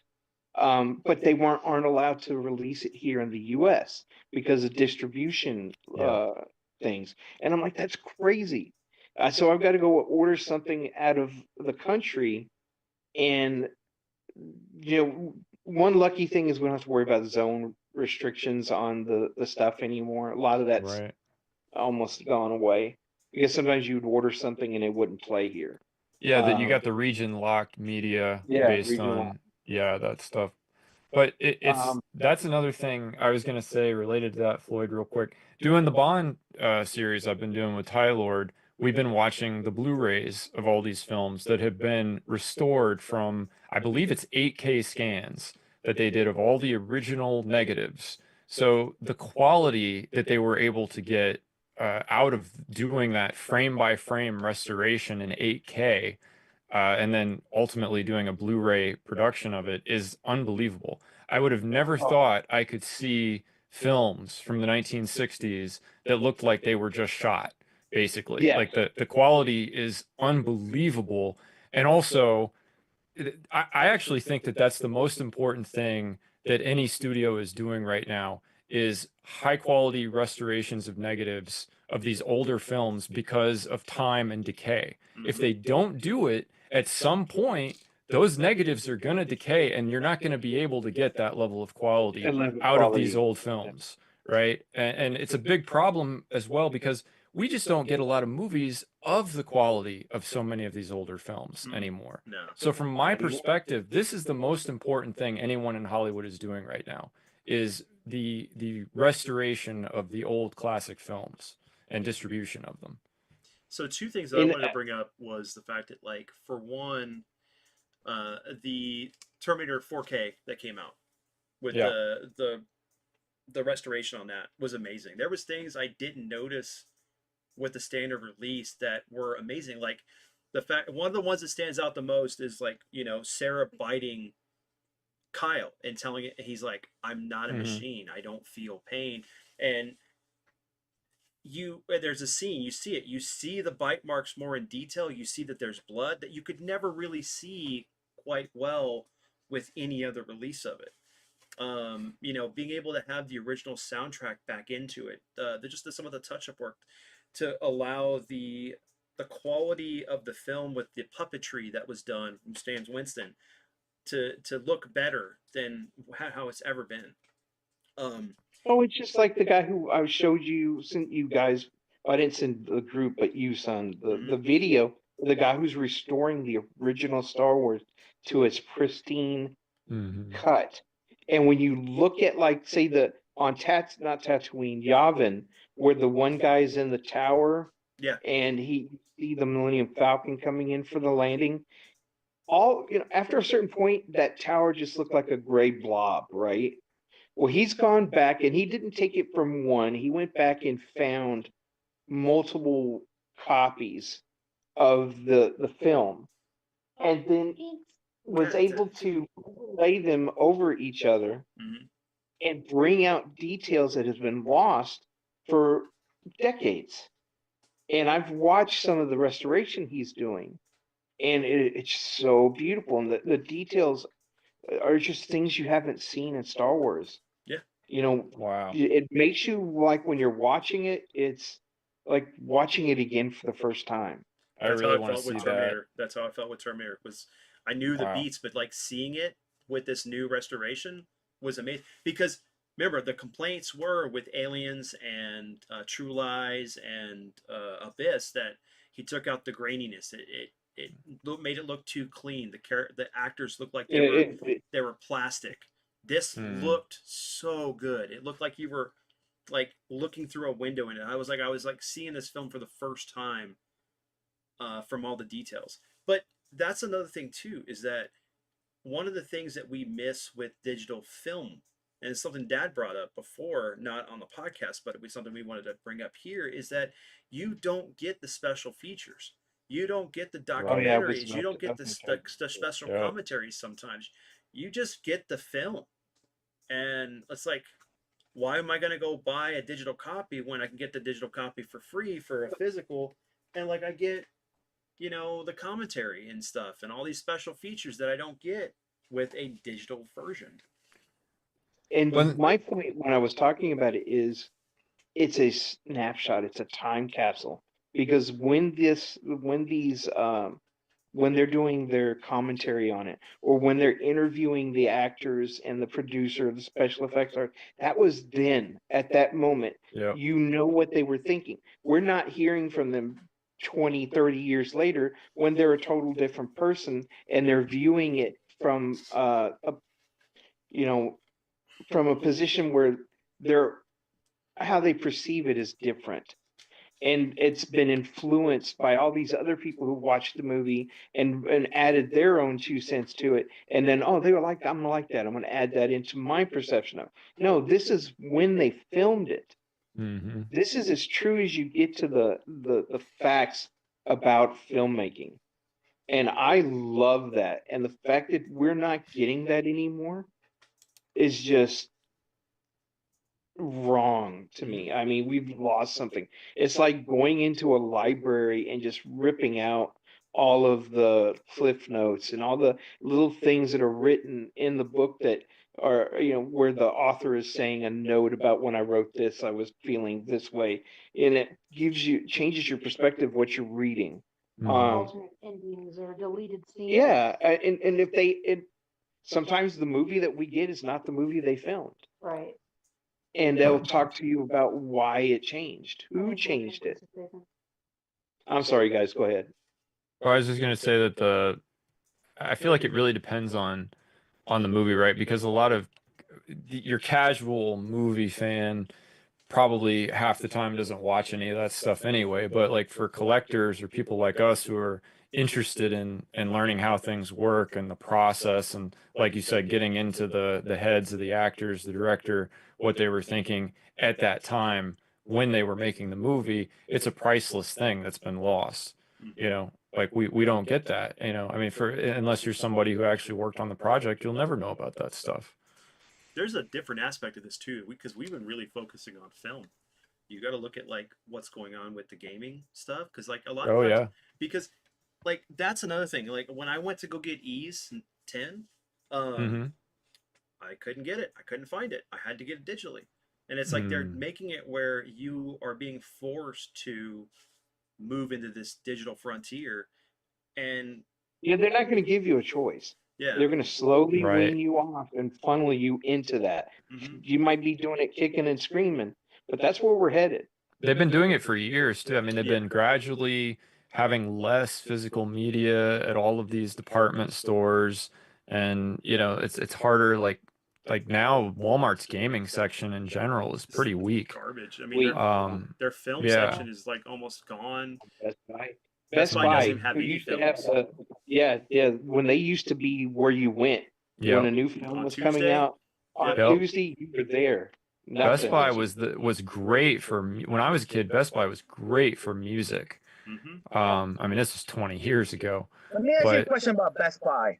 Why is there one person at the fucking register in the front and 100 motherfuckers scattered in the store that work there? Why? He's Well, in Ryan, Florida. would you want to work the register if you were at Best Buy, or would you rather be like, you know, kind of hiding in the laptop section, you know, answering the occasional question every, you know, 2 hours? They got somebody in every section. Wubs. Ryan. They got somebody in like the headphone section, for Christ's sake, who's nobody even is there. But there's nobody to even buy your stuff from. No, what I always hated at Best Buy was you walk in, you walk over to a section, you see like 3 guys in blue shirts or 3 people in blue shirts. They make eye contact with you and immediately run off to go somewhere Yeah, they're else. like cockroaches. Yep, It's like you turn on the light and they're gone. that's right. I mean, Question? the sad thing So, too is hey. like those guys don't even know anything anyway. They're Yep. too lazy to even look it up in their system. Yep. They don't want to do it. So when y'all guys were talking about like the things going digital, remastering, things like that, and y'all were kind of taking a turn for games, I just want to talk about how I go on TikTok a lot, but I have a lot of different things that I watch, and there's one where I don't know who it is, and I can't remember her name, but they basically showed how the original like Nintendo systems, how they could only handle certain sounds, and it would only pick up like certain, tunes and things like that. And Mhm. how the original score for those soundtracks, like take Zelda for example, had more music to it than what the console could handle. And this person's going back and they're redoing the song with the actual music that you would have heard if the Nintendo could have actually picked up that sound. And it's actually really cool listening to it. And it's just Not bad. kind of coming into an age of where we grew up with like this being our soundtrack and realizing we were only getting like a portion of it. And how cool it would have been to actually hear the entire score if the systems had actually been able to handle it. Had the memory for it. Yeah, and then the other thing was, with video games, the last E3 and then the PlayStation and then the Xbox, conferences that they had, they really have been pushing this agenda of doing downloadable games and content and less about a physical copy. And if you're doing a physical copy, they want you to do those big bundles where it comes with like a statue and all this other stuff in it, where it's a big ticket item where it's $300 to $700 to get one. But that's a lot of the stuff that I've noticed. My husband's a huge gamer, and most of his stuff is having to be downloaded. There's less and less physical copies of things. And he actually goes on hunts and he tries to find physical copies of like all the Dead Spaces Yep. or other games that he grew up really loving because he wants to have a physical copy of it. And it's just a collector's item for him. But yeah, Well, go ahead. in general, like now is I feel like a really good time to collect for that generation, the PS3 and the 360, because it seems like I still come across games quite frequently that are not ridiculously overpriced, or they're reasonable. You can get, generally, if you look on eBay, you can get lots of PS3 and 360 games very, very reasonably. I actually was rebuilding my PS3 collection slowly this year because Ty Lord sent me a PS3 that actually worked, which was amazing. And I was averaging like $5, $6, $7 a game probably in some of these lots that I ordered. And I was getting good games, the Arkham games, Metal Gear Solid, some of in my opinion, the best Call of Duty games ever made on the PS3. So, I was like, this is an amazingly economic way to game right now if you just get some of the older stuff that was mass produced like that. Now, obviously, anything that was like the JRPGs or the more exotic games from any generation are going to be harder to find. They're going to be more expensive, all that. But yeah, no, I hear what you're saying. It's getting harder in general to get the physical stuff. And they're also starting to do what I think Floyd mentioned. They're starting to wean us off of it. They're making digital way more available, way easier to consume, in many cases cheaper, I've noticed, especially if you're a PC gamer. But even if you're not, even if you're a console gamer, it is so often, they run sales all the time. And I can't tell you how many times I've bought a digital game because I could get it for a quarter of the cost of a physical equivalent, Right. in a sale. And it's like, how do you say no to that? That's True. That on itself is a whole other topic. I was going to let you know that another really good way to get some of those like consoles and also games, believe it or not, Goodwill. Go to Goodwill's website because sometimes people do not know what they have, especially with Goodwill, and they do their like outright buy or you can bid. Yep. I've seen that. A lot of that stuff. I've seen more people using it in the last few years. It's been harder, but yeah. No, I understand. Yeah, it's kind of like its own little eBay that a lot of people don't know about. Yeah, and to kind of go back to the last thing you said, and I'll stop, and you guys can go back to your normal podcast. It's fine. I appreciate your input. Sure. I didn't have a choice. I was raised by nerds. But when you talked about how cheap it is to buy a video game digitally, also, I want you to kind of consider that they're not full games anymore. Whereas they used to be full copy of these games, and there was no DLCs. Right. There was no additional content to play out this entire game. You had 2 or 3 discs that you have to, go through to play a game. Now it's almost like they're putting out a portion of the game. Yep. And their way of making more money is having you pay $20, $30, $40 for the DLC to continue the story arc. And it's worse now because, Elden Ring Shadow of Erdtree came out and it was like $35, $40, something ridiculous. It was the most expensive DLC I've ever seen. And they justified it by saying, oh, well, it's like a whole nother game. And it's like, well, if that's the case, then how about we make Elden Ring 2 and just, put... like why does this need to be a DLC? Exactly. If that's actually true, and not just a marketing gimmick thing. I believe it's more marketing related. They're trying to find ways to get more money out of you on a product. It's just like back in the day when you got a game, it was pretty well debugged. It was very seldom did you get a buggy game. Now it's almost every friggin' release. And they're using their customer base who paid for the privilege of debugging the game for them. We're the beta testers now. We had this discussion before, Vince. Remember, I said, like, this is why I don't buy new games, in large part. Like, I can afford new games, but I never buy them. Because I don't want to be a free beta tester to Yeah. whatever company just dropped this thing that And is it's- totally It's broken. the worst because right? we I played 2 hours of Silent Hill. Game crashed on me 4 times, man. And Wow. then I same thing with I picked up G.I. Joe, Wrath of Cobra. Was excited. I was gonna stream that Yep. Thursday.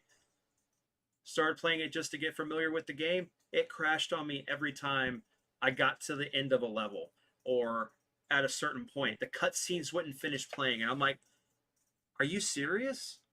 And you've had this game out for at least a couple months on Steam, and you're Wow. gonna make like this awesome GI Joe game that I can't officially play right and stream to you guys, like and nerd out about all the stuff.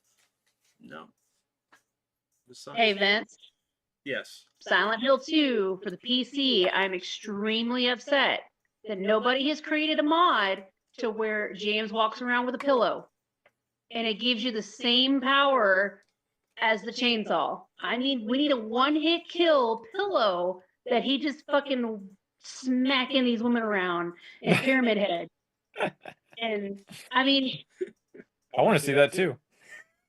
come on, it's genius. He just hold it for music. He just That would walks be up to awesome. him. He's all like, She puts a pillow in their face and they He's suffocate. Gonna Yeah. smother them. Right? That's the sneak attack. That's kill, that's sneak kill. that's we're spoiling a game that was 20 years ago. I mean, come on, we can't do So that. oh, whatever. You've had your time to play that game. Right? so and also kind of going back because we're kind of skipping over music too. Right. Which is Oh, that's its own like just mess Vinyls. completely. No, they are, but they're so expensive now. They used to. Ryan, you The way wanna that they- you wanna jump in this, brother? Or vinyl? Or just music Yeah. in general or vinyl? Well, I don't stream music because I have like a terabyte of music downloaded and then I listen to it on vinyl also. I prefer vinyl. I like the little crackle. I like Me the too. dirty note.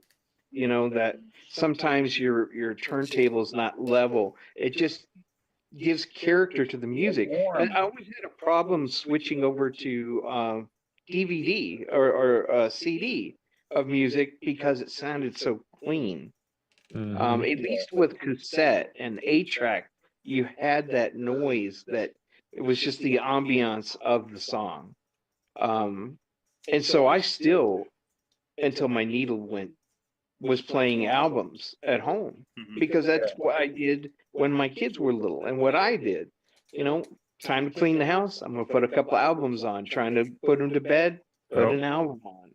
You know, Van Halen was my favorite cleaning music in my old apartment. I'd crank up the Van Halen, clean the whole place. Yeah. Well, speaking of Van Halen, an example of that, I like Hagar and David Lee Roth. I like all the albums.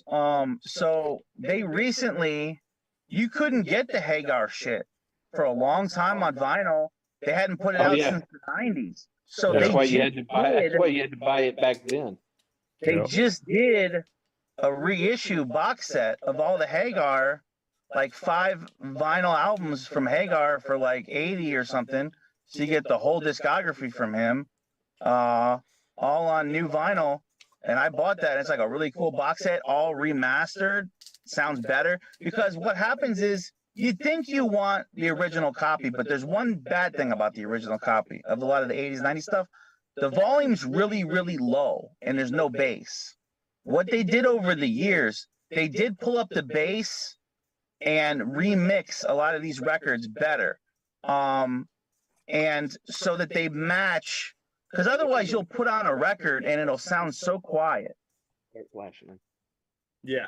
Deftones? Nice. Nice. Show them my Stray Kids Well- album. Oh, Nice. wow. Yeah. Yeah, you got my favorite there, Around the Fur. Has there ever been a better album title? I watched you change. All right. I'll do this one next. Oh yeah, I have that one. That's in my collection. That's one of my favorite records ever. That's a top 5 for me. I got that One More Time on it. Yeah. Yeah.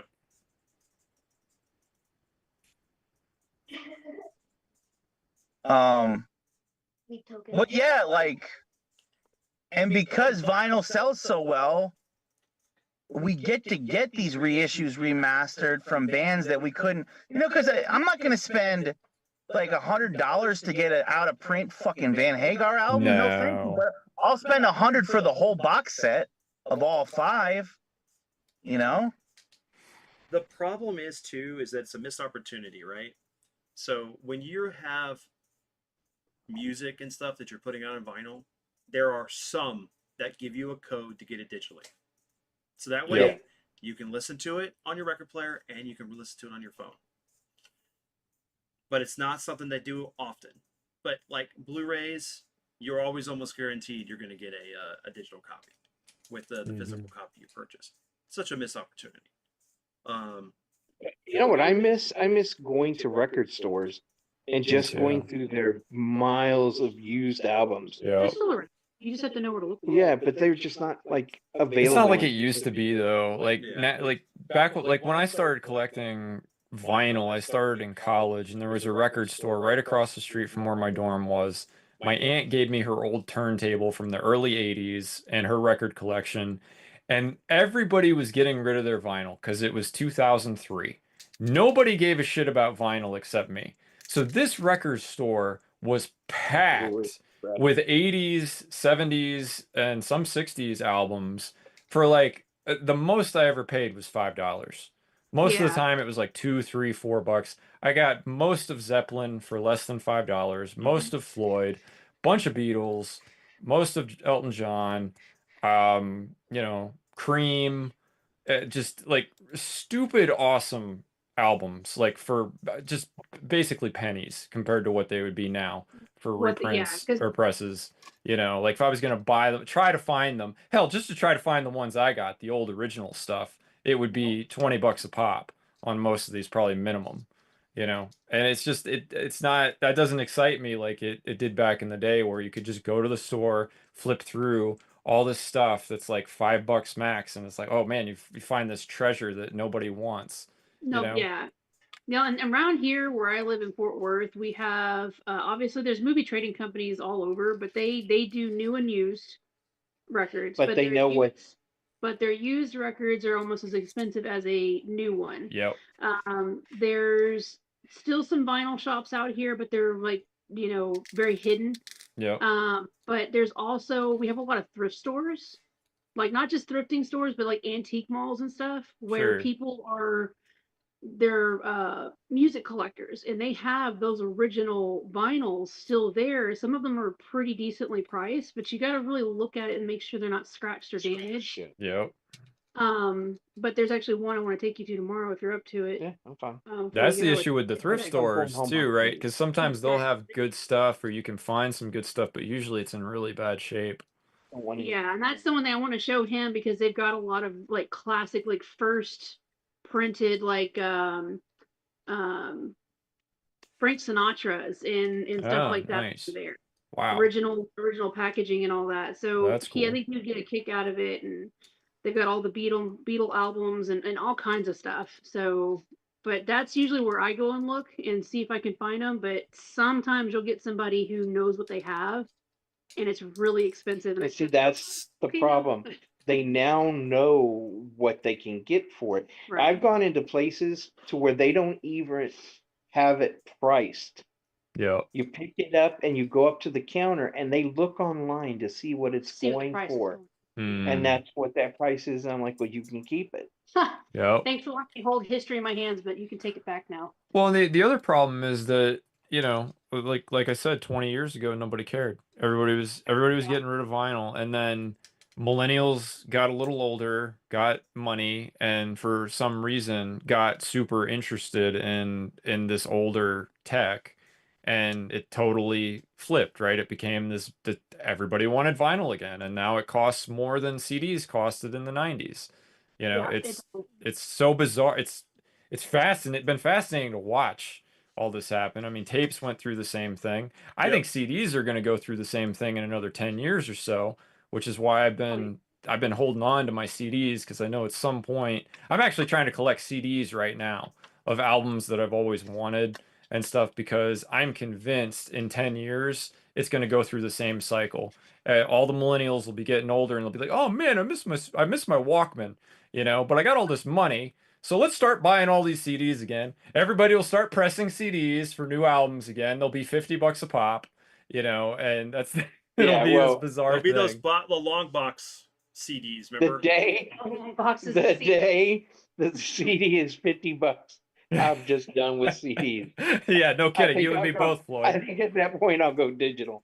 I'll be done with CDs long before $50. I can tell you that. But I think that's how ridiculous it is. And I think that's how silly like the collectors markets for these things are. Yeah. What happened to vinyl should have never happened. It's No. ridiculous. No, What's happened to no. vinyl. There was always a market for vinyl. That was the studios doing that. That was their push to Yep. get rid of it. Because if they were doing this before movies and games and anybody else. They wanted to sell you carte blanche songs digitally, where you would pay $1.99 per song, and that way you could pick any song that you want. That's where all these remember what was the services where you could go and buy the music. Well, Yeah, like it became iTunes. Napster and iTunes. Yeah, you didn't have to Yeah. buy the album. You just pick the one thing is when you buy an album, it's hit or miss sometimes. That's why you go in and you used to listen to the album Yep. on the sampler table. So you could tell, if I only like 3 songs on an album, I'm not buying it. Yep. I could go get the 45s back in the day for that. But if I liked all of the songs, but maybe one, then I'm gonna pick it up. And you know what I found? That sometimes that song would grow on me. Yep. Mhm. Yep. Yeah, I might not have liked it then, but then all of a sudden my taste changed. Hey, that's not as bad as I thought it was. And then songs that I really, really loved grate my nerves like a cheese grater. I'm like, Well, oh you man, hear him why so did I much. Sometimes like some that? Yeah. stuff you hear so much you don't like it. It's like when they played Hey Jude to death in the 70s. Like I know a Yeah. lot of people who were around then and they hate that song Or because of how much it was played. or Nirvana, anything from Nirvana. Oh yeah, I no mean, like kidding. it That's gets more recent, overplayed but here yeah. in Houston. My sister knows. It was Yep. like it was that. It was Pearl Jam. It was Metallica. Here it was Britney Metallica. Spears. In North Carolina, they was just the Britney Spears Baby One More Time. It was just played to death. One more time. I prefer the Jack Black version. But yeah, because I always thought that like video games and certain movies would become like comic book shops. Like you'd have backstock of games because there was so many made, and then people would go in and buy new games and stuff like that from it because that's what I grew up in as a comic book shop. But it didn't turn out that way. Especially Did for a short period of time. right You when had people selling those Yeah. had those game shops open. You could go in and buy a controller. You could go buy a game relatively cheap, back but when now Game you walk Crazy and into stuff them, was it's around, 100 yes. 200 Yeah, bucks. Game Crazy. Yeah.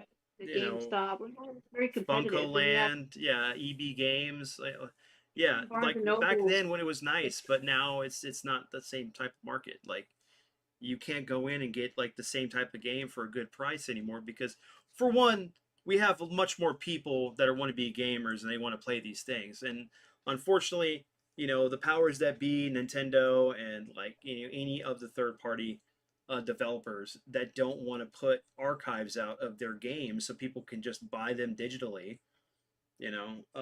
is ridiculous. Yep. Or they put them in these collections and you got to wait until the 5th collection to get the game you want out of it. Or, we've only got one Metal Gear Solid collection. I want the other one so I can play 4 or 5 and other things. The acid games. I could go on, but it's like they deliberately wait to do these things. Nintendo likes to now repackage every time that they release a new console, and considering the fact that they're going to get rid of the virtual console stuff and the play features in 2026 for the Switch. Yep. Yeah. It sucks. Crazy. It But- does. and in books are all moving digital. So what's going to happen whenever the end of the world happens? People are going to find these dead metal devices everywhere instead of books. Nothing to work. And what kills me is try to go when something moves digital, they hook you like, oh, it's digital, you get it on whatever for $7, instead of going and buying a hard copy for 20 something or soft cover For for, $7. Yeah. yeah. Yeah. Well, And I'm yet, guilty of that. I'm totally guilty of that, Floyd. What you just said. I will do that with a lot of stuff that I want to play it, and if it's something that I really love after I play it, I'll be like, okay, yeah, if I find this for 20, $30, that's worth it. I want it in my collection. I don't want to be dependent on Microsoft or Sony or Nintendo to honor that license in 10, 20, 30 years. I know I want this in my house. So, and not only that, I don't want to be dependent on them not altering it in some way Mm-hmm. oh, or, and they're already doing it. messing They with do it. it with Yeah, movies. They're right? doing it with movies when their what is it, when their code of ethics changes, Yep. they go and quietly edit certain things in a film, and people don't even notice it until Yep. you show them side by side what they've changed. And then they get rid of the original, and it's called a Yeah, Mandela it effect. disappears. Yeah, and it becomes Mandela. It's like there's no respect in Hollywood for the past Or at all. our Or history, like, the process. There's, Nobody cares anymore. yep. I agree with that, Wubs. There is no respect for the past, but they know nostalgia sells. Oh yeah, no, they'll repackage it. They'll Yep. make new stuff that makes you think about the past, Don't but at the makes same acceptable. time, they're altering this original material in ways, like you said, where it's not even immediately apparent unless you're a big fan and you're really looking for it. You know the media really well. Mm-hmm. And it's just unfortunate because you would think, or at least I would think, like, man, here I am. I work in Hollywood. I control a major studio. Yeah, I'm probably a big fan of money, but I'm probably also one of the reasons I'm here is because I just love movies.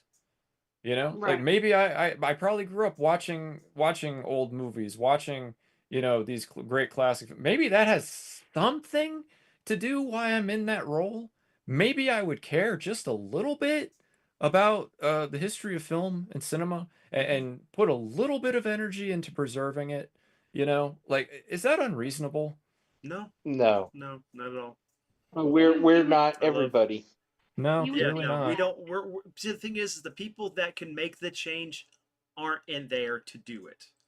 We got to play the game to get there, or we need to find a way to hack ourselves into it. Like create a movie that's going to provide a gateway into that kind of thing. Something like Be Kevin kind with Smith.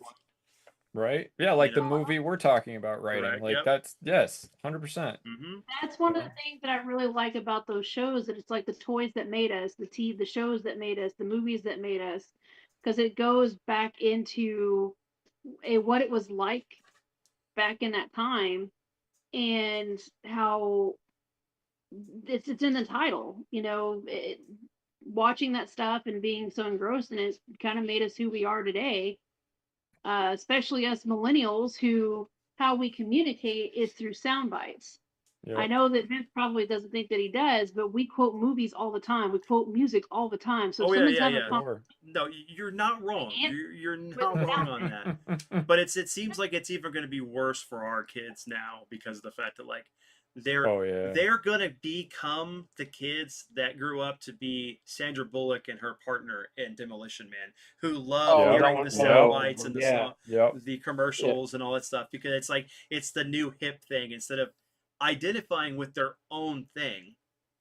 right. It's going to be that whole nostalgia. The nostalgia is a wonderful thing, but is a very cruel beast. And if you get sucked into that nostalgia, you'll never do something different or creative or anything. Like, because, Create something new. Yeah. right. Isn't it wild, Vince, that at that time everybody on the planet thought the future was going to be Terminator, pretty much. It's going to be. But they were totally wrong. No, no, the future is Demolition Man. Oh, yeah, yeah. That No, and you're we are right. already living it. You're right. Like right. it's here. Like Right. with this Demolition next Man- generation. How to use them damn 3 seashells. It's Demolition Man, No, and in then the eventually future- it's going to become Idiocracy, right? That's what Yeah. I was going to say. That's I it. think we're headed. I think we're headed towards idiocracy. That's, we're going to be pouring Gatorade on our crops, trying to figure out why we're starving.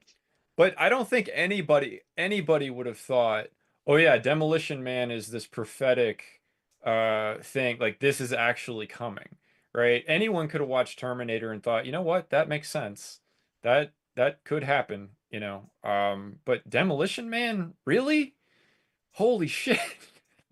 Well, No. and think about what is this? Demolition Man is about the loss of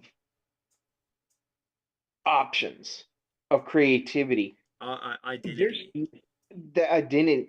Everybody's a carbon copy in that thing. They don't even touch each other anymore. They touch a ball. Yeah. You know, Well, and they their language is all edited. They have this policing of the yeah. language. They have this Mhm. policing of everything they do, but the policing isn't even real. It's just fake. Yeah. It's people following Say patterns. Well, keep in stand mind too. strong and say something with authority. Yeah. Yep, And then yep. John Spartan, you've been fined, blah blah blah. Yeah.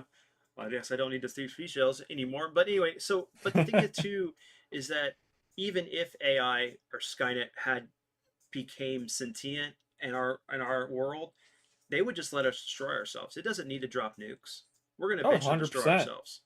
Yeah. Oh, we're the story. Yeah, absolutely. We will implode in on ourselves. This is actually why, Vince, I've thought for a long time AI, like actual sentient AI, could have happened a long time ago.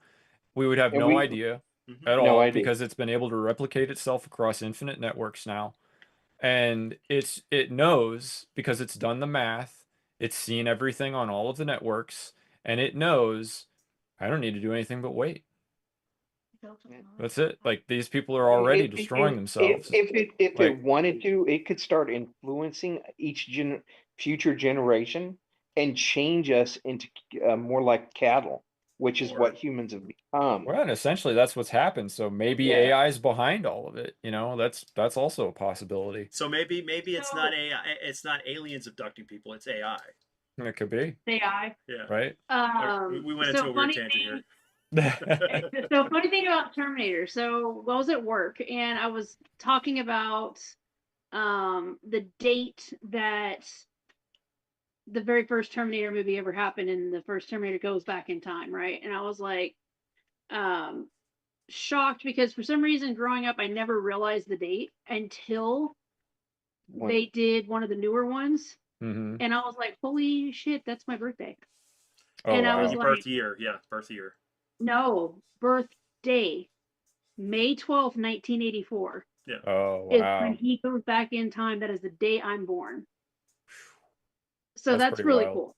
That's very No, cool. but that's different than the Doomsday. The Doomsday takes place. Fucking Doomsday. You're talking about when he went, Yeah. when Kyle. It's my birthday, which is really cool. But That's how I met your mother.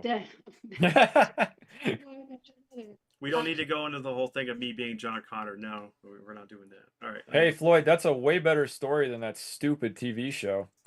Like, Man, and talk about blown expectations. The ending of that show made me feel like I wasted, what, 4 or 5 years of my life yep. on that show. Did you see the ending? No, but I heard about it, and Oh. I never wanted to. And so they started making jokes at work that I'm actually Skynet, that I'm not really, that I am a Terminator at work. Yep. You should get one of those voice modulators that can make it crack and then be sitting there and all of a sudden talk like a robot to them and it'll correct your voice. I'm sorry. No, I'm sorry. Flipping, mind your business. Ooh. But what's the other thing? Okay, and I said, how funny is it when we think about those like Vine videos and stuff where like the kids are talking crap to each other on a a video game or whatever, and one friend pisses off the other and he's like, I swear to God, I'm gonna F your mom and blah blah blah. And then fast forward, the kid's still playing a video game or whatever. He's still living with his mom, and the mom's like, hey, come meet my new boyfriend. And then I don't want to, I'm playing this video game. Yeah. And walks his friend, or you gamer tag, blah, blah, blah, blah, blah. Oh, and he's like that whole, happening. That's technically what happened in Terminator. Hear me out. Hear me out. We're going off Wasn't- on We're a going off real on a weird tangent. tangent here. All right. Wasn't John Connor and Kyle Reese friends? Something happened. Some argument happened between them two, and Kyle Reese said, "Beck, I will go back It's to the it's future from the past and no. fuck your mom and be your No. dad." No, this was the thing of how I made you meet my mom, because he groomed Kyle Reese to be his dad, and then send him back in time. So it was how I made you meet my mom. I need this TV show made. It's weird. It's a whole like Both of y'all are just a little too weird. I want to get onto a serious comment here. we're weird. That way. I know. Whose fault is that, Floyd? Yeah. Oh, Yeah. really? Yeah, let's look inward. All of a sudden, this became a Maury Povich show. I think Ryan just tuned us out completely. I don't know. I have no But- idea what you're talking about.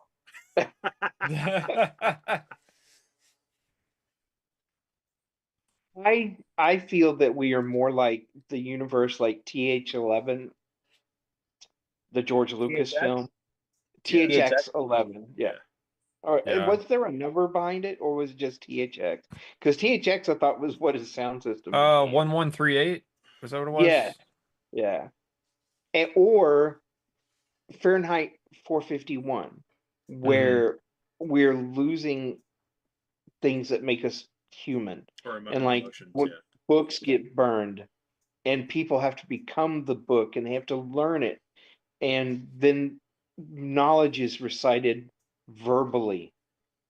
Books are repeated to the next generation, and somebody's assigned to become that book because written knowledge has been outlawed. And Yep. like in the other one, the George Lucas one, it was emotion. You could not allow any kind of emotion anymore. And that's kind of where we're heading here. Equilibrium, Uh-huh. kind of too. But Equilibrium was more about religion, wasn't it? Than No, anything. it was. Remember, they were hiding things that collectibles, books, movies, Yeah, anything okay, for cultural, okay, you're right. cultural importance of things that made humans human. They were taking drugs to become less emotional. Yeah, less emotional. Yeah, you weren't supposed to. It's kind of like the mind. What was the Blade Runner test? You had, if you showed no emotion, you could be a Mein Kampf, Voight Kampf. Void comp, not mind test. comp. That's a Yeah, different Voight thing. Kampf. I fixed it. I fixed it.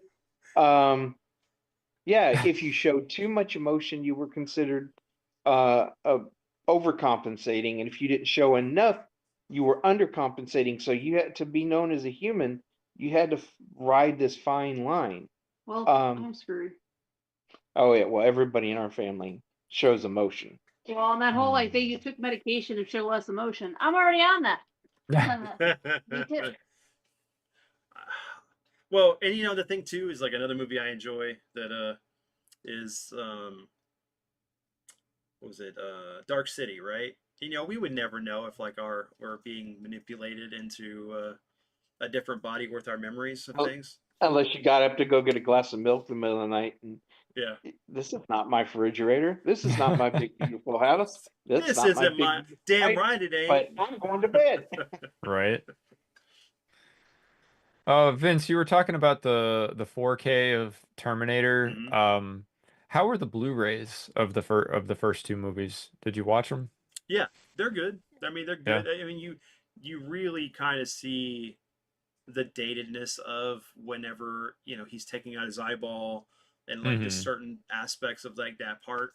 But I mean, even like you can really see when the stop motion is happening and he's going down the hallway and like they're trying to close the door and they latch it. Like you can see that it's a projection kind Right. of. See, but like with the 4K, it hides that. They did a good enough job. Well, that's because they intentionally hid it. Right. With the Blu-ray, everything was so clean that You could the see stuff it even that more. used to be hidden in film, You Mhm. could see it it. popped out like a sore thumb. I When they see. did the 4K and some of these new restorations, they are going in and adding certain things back in which then gives us that enjoyment again. Because Interesting. sometimes something can be too clean. Right. But I was just wondering because there's a sale on the Blu-rays right now on Amazon. I was I mean, thinking they're about picking them still up, but they're still good. The thing that like you're gonna notice is like if you ever watch the theatrical version, or the VHS or the TV edit, there's a certain sound for the guns and stuff. But at a certain point when they made the transition to DVD and Blu-ray, they had to completely redo the audio tracks, so the gun sounds are different. Mm. And that translates into the first Terminator movie. When you will watch the Terminator 2 on Blu-ray, it still looks as good as it was when we went and saw it in the theaters. So even the 4K looks amazing, because Well, it's it just lent like, itself to being able to be restorated like that or restored. Mhm. well, when they restored the first one with the 4K, remember they sped up the stop motion animation for the Terminator, and it made him move more smoothly. Correct. Yeah, that's what they did for this one. Because they tried to do things that made what was there look right. Because even like there's certain scenes in the future that are kind of jarring when you see the HK aerial, the HK tank, or just some of that stuff that's going on. This restoration, what they did for this, looks amazing. I mean, there's The Nice. stop motion T800 with the flames near the end. Can they smooth that out a little bit? they did. It's great. It's really good. The 4K version Not is so, really not so like it's jittery good. Right. in the old ones. Well, remember, Yes. part of that is because of the fact that a lot of that stuff was technically in post, because whenever he was doing all the extra scenes, and he had actually ran out of money at a certain point. So like some of that stuff you have to cut corners for some of that look, because if you look at some of the stuff from like Ray Harryhausen, and that stuff looks still good today. Yeah. And up to a point, the T800 looked great, but it still was hindered by the cost, like that what he was having to pay out, like because Stan Winston's team came in to try to help him get that finished. Yeah. But it looks great. I mean, you still notice it being stop motion, but it looks better, much better than what we got They originally. did it with even in Star Wars, Empire Strikes Back, they've done it with the AT-ATs, where they had that kind of a jerky movement when they want. Now it looks more smooth and it feels like it's got more weight to them. Mhm. I know that there's a company restoring all of Harryhausen stuff, and so the Seventh Voyage of Sinbad, where he fights the skeleton, is gorgeous. And they just did last year the fight with Jason and Orgonauts Mhm. against the four skeleton wars, and that is you can see it on a side by side, and your eye automatically goes to the remastered version because it looks real. It does. The problem with the stop motion was that at the frame rate they had to do it and the process that they were doing, it still had that it's not Yeah. fighting the same person. Like the people who still do the stop animation movies now, like the people who do like Paranorman, who did Coraline and all of those, they've made it so seamless Oh yeah, that it almost looks like it's CG, but it's not CG. It is Kubo. all stop animation. That well, Kubo is Kubo, another and one. that all started with uh the Halloween one, Yeah, Nightmare Before Nightmare Christmas. Before Christmas, Yeah. and that was because they used new technology. Yeah. They like all the faces had pop ins for Yep, each yep. letter. The arms would be switched out, not just because back in the day you had an armature built and Yeah. you bent it, and sometimes your impressions on your hands Could change it. could change the texture of what you were doing. Mm. You look at King Kong. I love King Kong, the original. Every time the not Harryhausen, but the one who taught him, Willis O'Brien, did it, the hair moved, right? Mhm. And at first, it kind of, oh, why is his hair moving? But then as you're watching it, you begin, oh wow, he's so massive. That's wind move. Your mind wants to explain it. And once it did that for me, I never noticed again. He made him look more real to Yeah. me. Well, I want to say that it was That's a happy either accident. Box Trolls. I'll be back. So Yeah, the other stop motion thing that it makes me think of is Huh. RoboCop 2, the Kane robot. It's all like Yeah. Yeah. like a Z-bot. It's like a Z-bot on steroids. Looks all goofy. It's just all. I mean, I still like RoboCop 2 a lot better than the third one, but that stop motion on there. That I I'm even think looking at it. I would like to see them remaster RoboCop and RoboCop 2. Because RoboCop 2 relied way too much on stop motion. At least you didn't say Hmm. RoboClap. At least I didn't say RoboClap. I got to RoboClap. But yeah, I mean, and even then, back in the day, it still kind of took you out of it. Like that whole fight scene on the roof, and then they fall out of the building and hit the Hilton and came crashing through into the ground. That was in Houston where they filmed that. The Oh, that one building though that I think was in RoboCop was supposed to be like the police station or whatever. yeah, That's in that's out in here. Dallas, yeah. Yeah, I went there, went to the Oddities convention, and it was right across the street from it. And I took pictures of it and showed my husband because my husband loves RoboCop. Isn't it sad that Houston and Dallas can stand in for Detroit? Right. I think I lost him on that one. You're like, hey. But go on, Ryan. You finish your thought, man. I'm sorry. Oh, just comparing the T800 stop motion towards the end of Terminator, the first one, with the RoboCop 2 Kane robot stop animation. They just, like you said, they just used it so much that if they had done it a little more sparingly, it would have been a little more convincing. But you feel like you're almost watching a claymation movie at some spot. Yeah. So let me ask you a question. Do you prefer that to later versions of the movie where that kind of effect has been replaced completely by CGI?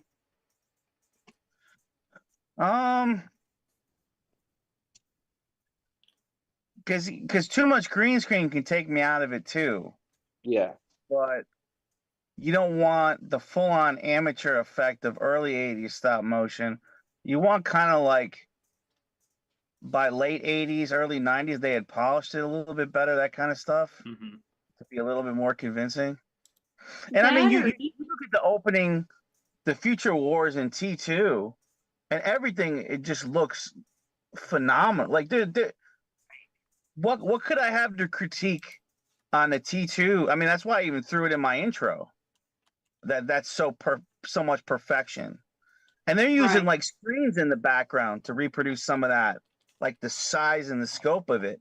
But it's all like, you believe that those T800s are walking around, and it's like, it's seamless.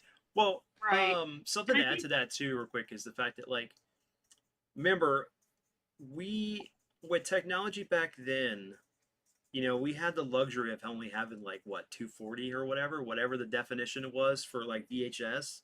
So it didn't look so jarring whenever we were watching it back then. Versus, yeah, the blurriness actually helped. Help with it. Yeah, it hid things. Mm-hmm. Just like black and white did back in the day.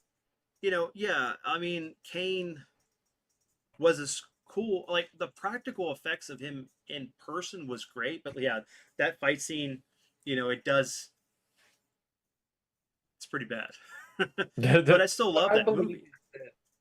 You need to use more practical effects, and the CGI is there to complement it, to smooth it out and clean it up. Yeah. If you rely on either one too much, it takes the viewer out of the film. Right. Yeah. Break the illusion that your imagination in it.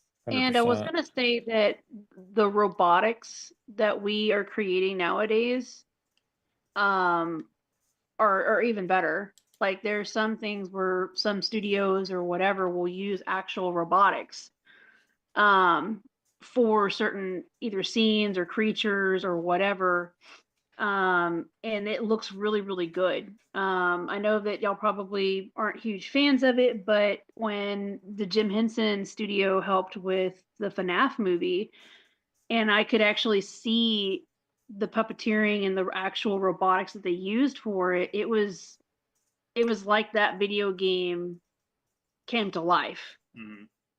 Like even though the story was a little off, I mean it was good. It was but good for what the audience it was trying to go for. right, Yeah. but I felt like the people who create that type of stuff it's coming a long way, and I like seeing that the practical effects is starting to come back. We're starting to see more and more of it being like actual makeup, prosthetics, things of that nature, and less heavily CG. Because like Ryan was saying, like too much of that pulls me out of a movie, and I'm like, they could have done this a different way. Like this would have been better if they had tried to keep as much of it as a practical thing and less so heavy on the CG. Well, I've been waiting my whole life to see a Robotech movie, Oh yeah, but I don't want it to be this just Vince. Speaking of, this CGI heavy. I liked what Guillermo did with Pacific Rim. Oh yeah, yeah. Those Yeah, that was a great movie. it was wonderful because you watching that movie, you saw the weight the weight, their movement of those that mechs. long, Yeah. but because The it's a impact map. of them around the Coming in, world and in the like, cities. Yeah. Um, And the fact that in Japan they had an actual working Gundam. They still have them. There's several. Well, that main one I think well, they've it's all decommissioned. puppetry. I wish it was real. I mean, they can No, I can mean, build but them. they move. It actually the field moves light and everything. because they got but one that it's will- very slow. Yeah. Well, they took that one. The one that they had of the RX-78. They took that out. They Yeah. had that for a couple of years and it's gone now. But Yeah. I mean, the fact that they can do it. Like I know they could. I'd be a Yeah. test pilot. I'd learn Japanese. I'd fly. I would completely quit my job. You put me in a mech, I am there. That is the thing that I love the most out of anything. I love mecha, and I will want to say be a this pilot. about my brother. There was one time when he was turning like 17, 18, we got a call from the US Air Force asking if Vince wanted to join. And my brother goes, "Do you have mechs?" And they were like, "Excuse me?" He's like, "Do you have piloting mechs?" No, then I'm not interested. Click. Good answer. There you go. Okay, so talking about technology, if you go back and watch the 1975 remake of King Kong, Dino De Laurentiis wanted a giant ape in the film. He did not want to rely on special effects or a man in a costume. They spent I don't know how many million creating a giant robot ape that was supposed to be able to walk. It was supposed to be able to break out of its bars, and it was supposed to stomp off and through the park. It wasn't going to go far, but it was all they wanted all to be practical, right? It worked through all the tests that they did. When it came time to filming, when the cameras were rolling, it malfunctioned every time the camera came on. Wow. And eventually all they got was grabbing the bar and going, Damn. it's like, and it's left in the movie. I was like, and then they go and turn around and they put is it Tom Savini? It's one of the special effects guys in a monkey suit, a gorilla suit, and then re-film him in all the other scenes. And so the movie has all this, and you can tell it's a man in a suit. You get to this thing and you're not sure what it is. You get that scene and it goes back to being a man in the suit. And at that point, I was like, this is unreleasable. Why would you do this? And they released it because they spent a bunch of money. And for somehow Oh, you have to put it back on. somehow it made money. I don't understand. People went to I watch the love- train wreck. Yeah, see, it's, when I it watch is. people- We want to see the worst of things that could be with popcorn in hand. Well, I loved it as a kid, right? When I saw it, but when I could not wait. I was waiting for the dinosaur fights. I was waiting for all the things that I wanted to see done with a bigger budget. And we get a snake. He fights an anaconda in it, and the fight scene is on the trade towers with helicopters, gunships, and I was like, but the damn glasses that Burger King sold for that movie were awesome. That was your takeaway. That was my takeaway. I'm gonna go buy them damn cups at Burger King. That's a good takeaway. See, everybody should go get. They need to bring back the glasses, not this. Where's it at? Where'd I put it? Over here. Not this plastic. Not. I mean, not. Yeah, that's 100%. McDonald's. Yeah, I want the glass back. Look, let Darwinism happen. Let natural selection. It's okay. If Boba Fett missile iPod. launches into somebody's eye, let it be. They should have never put it near their face. But there you go. So There you go, the, Boylan. So have you seen the popcorn box for Nosferatu? Oh, sick. It's a real coffin. It's like, I Nice. want that just to have it in So my house. every time you open that box or the coffin, does it taste like or smell like undead? It should have William Dafoe in it, set up and hand you a piece of popcorn, then put his hand back on his chest and lay back into the coffin. I'd go buy about 4 or 5 of those, give them out as Christmas presents. Shode says hi, Dad. Hey, Shode. Yeah, everybody's. I know you Are you can't. live? Yeah, guys can't. Yeah, we're live. Oh Lord. Your sister went, oh no. That's Yeah, awesome. you're live. Only I had that space to collect as I would. Weird. No, she's not. Yeah, dude. This is They- okay. they- So let They me. know that because they've let me- met me before. I'll go into this real quick. So this was given to me by my Uncle Ray. This is a vintage Japanese Rick or Hikaru Ichichu Valkyrie. That's got the skull and crossbones, Jolly Roger. Yeah, I've had that since I was like 18. Sorry. Hey, Alice. No. No. Anyway. She's practically in my lap going, I want to see. I was like, okay. All right. So Ryan, let's get your take on everything going on right now with physical versus digital, because we need to kind of wrap this up into the big ball of everything that we actually Well, talked all I about. know is that if I was the 20 terabytes of TV shows, movies, and music and wrestling that I've accumulated would That's your probably problem. cost me Get rid of like that wrestling. $150,000 to have paid for. So I don't think I could have ever afforded it. So part of me loves, the digitization of things because I can have the library I never could have dreamed of. I do have some stuff on physical media, but I mean, you got my thoughts on what I feel like is the quality of shows and movies now that go direct to stream, which is extremely hit or miss, and more miss than hit. If you have my take, I mean, I'd say I like it the most, a quarter of the shows and the movies that come out these days, Mhm. where I would say I would like to think I used to, growing up in the 80s and 90s and 2000s, even like 50 to 60% of the stuff that came out, I feel like it's just it's just less of what I like lately. It's not that there's nothing good, but there's less of things that I've been enjoying, and I just see things and my reaction is meh. My reaction is just very usually disappointed, or I just feel like I passed the time with the show or a movie and I'm not that engaged, or and I'm not that impressed. And I want to be. like I said, I don't want to be disappointed by stuff, and I go in with low expectations, man. I don't go in with big expectations to stuff.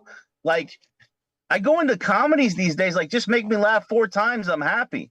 Sometimes you only get 2 jokes out of them, and the best ones were in the trailer. Yeah. So, I mean, that's the extent of basically how I feel about it all.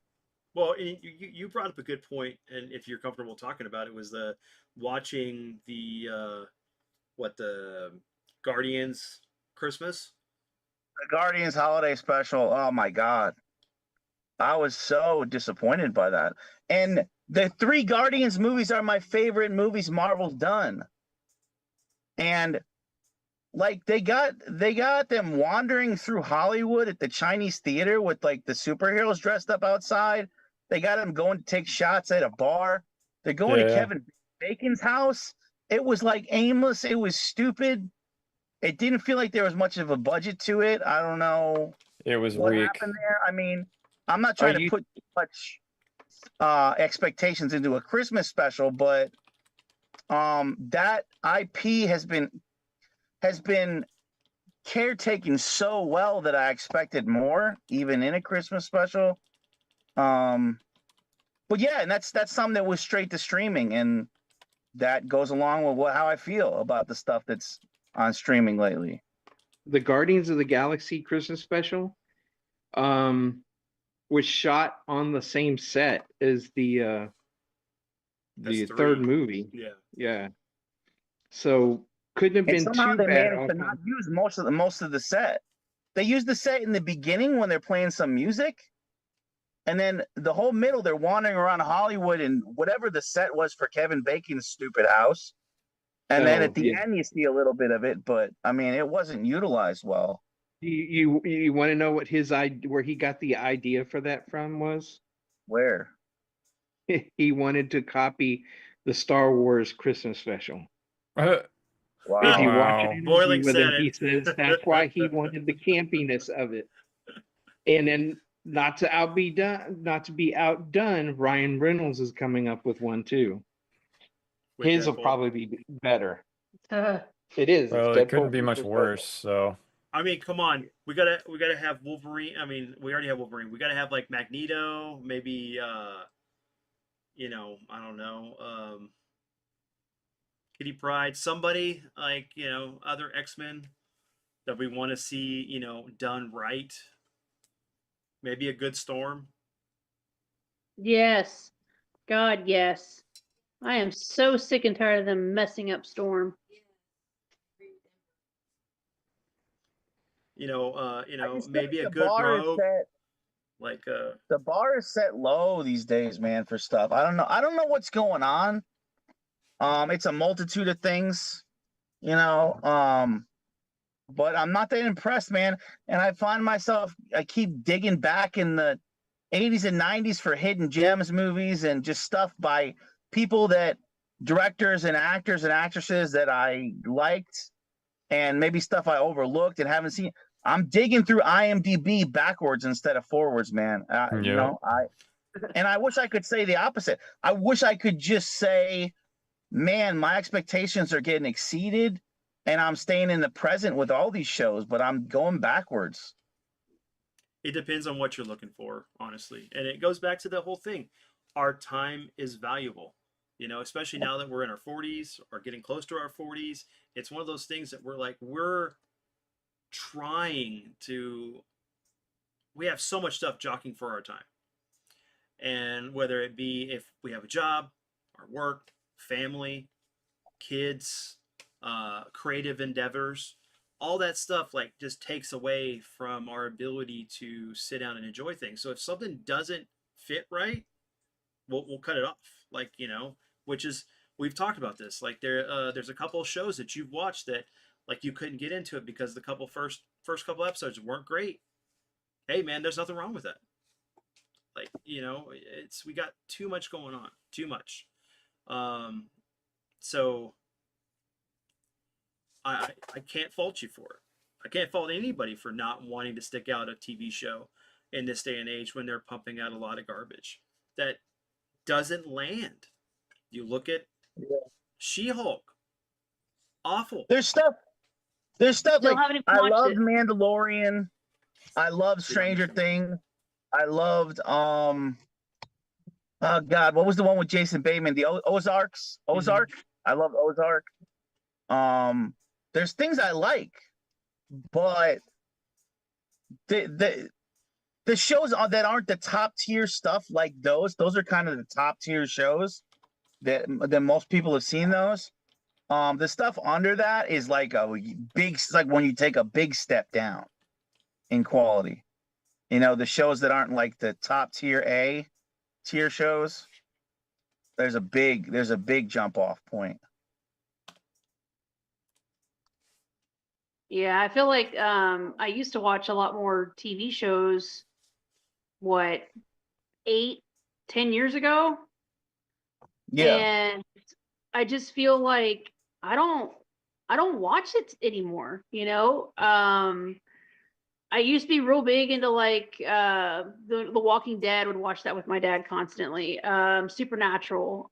We watched Smallville together. We we watched a lot of stuff that I feel like at that time it was good, you know? But nowadays, like I'm not interested in anything that's on TV anymore. I'm not interested in Yeah. these new shows that they have because it just doesn't captivate me, I guess, in a way that it used to when I was a little bit younger. And I'm not by much, but like 10 years. I was also in my 30s, you know, still a mom, still had 2 kids.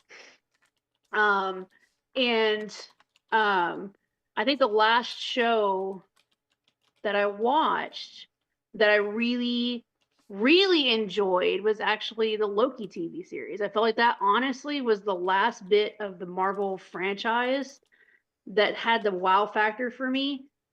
You know, obviously, WandaVision was really cute in its own way, kind of got a little more serious towards the end, but I felt like all this new stuff that's been coming out, especially with the Marvel universe, you know, like you said, She-Hulk.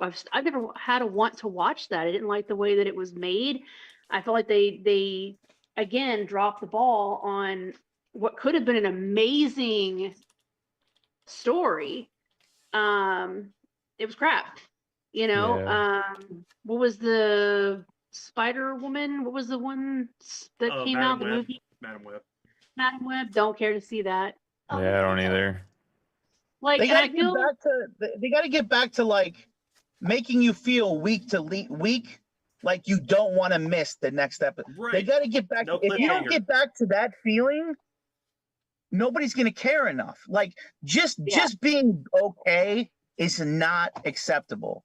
Just being an okay show. That's When- not acceptable. When Yeah, because you're I'll just when- watch something old that I know is good. Right. Well, when your cliffhanger in an episode is your actress dancing with Megan the Stallion, it's like, okay, what is this? It doesn't speak to me. But like, you should have had her spending time as a defense lawyer while fighting crime, having to deal with this new responsibility. Instead, it was like women empowerment. It's like we have a lot of those. That's what she But stood they dropped upon. that. They even dropped the ball on that. As a woman and a girl who grew up in a male dominant life, you know, my dad showed me these characters of like women who were powerful, who were strong, and who stood toe to toe with their male counterparts, and they didn't need to, you know, I don't know. I feel like cinema's dropping the ball on that crap. Like, you know, the whole Miss Marvel thing. I hated it. I hated it. And I'm like, Oh, you yeah, it are was pushing terrible. too much of an agenda that me as a woman, I'm turned off from it. I'm like, I don't know. The only female superhero movie that I felt that they actually captured the true essence of her was the very first Wonder Woman. That was it. Yeah, I have a Second one was question related to that. Or keep going, but I have a question for you when you're done yeah, with that sure. I point. mean, it just to me, like I love Storm. I love Rogue. I love, you know, all of these Poison Ivy. other Poison Ivy, Catwoman. Like I those were my superheroes growing up. And when I see that they're making them into a movie or a TV show and they just do not do it justice, I'm like, you guys are crap. You're literally pooping on my childhood and the women that I grew up idolizing as somebody who was strong. And I don't like it. I just don't. But go ahead. What was your question? Well, along the lines of what you commented on there, I was just curious if all this, I guess the last 10, 15 years in particular, how pushing an obvious feminist agenda in Hollywood, being so on the nose about it, they're not clever about it at all. It's Mm-mm. you see it in every film Yeah. now, certainly now, but progressively over the last 10, 15 years, it's been that way. And I'm just wondering, as a woman, do you find that offensive given everything that women had accomplished in film before that and the characters that had been created before? Because I'm just I'm just commenting on it as a man from my perspective. It offends Yeah. me in very deeply when I grew up watching heroes like Sarah Connor, Princess Leia, Ellen Ripley, extremely strong, powerful, capable, intelligent women. Laura Croft.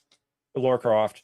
Yeah, and now I'm being fed Captain Marvel and told, "Oh, you better watch that with a smile and enjoy it, because woman, that's Yeah. why, not because of good character development or production or script writing or anything else. Well, you have to like this because if you don't, you're a bigot, That's what it feels like to me. How does it feel to you as a woman? Honestly, to me, I want to start by saying I'm happy that I was raised by my dad because I feel like it gave me a perspective on life for men because it could have been so easy for me to be raised by a woman and turn out like all the others. And I'm not trying to woman hate. I'm really not. But my dad, I saw through his eyes and a window through him what it was to be a man. What it also how men perceived women in a lot of ways. So I just want to say by that, okay? So I hold men to a whole different level and different standard, right? So when I see like let's take the new Star Wars for example, right? Like the whole Rey arc. I absolutely hate it because I don't feel that it makes you less of a woman to have a strong male uh fatherly figure or teacher or mentor be the backing of that person and teaching them like, hey, you are strong. You are so much more than what people say you are, or so much more than what people expect you to be, that like Luke kind of was, I felt that's where they were kind of going with it.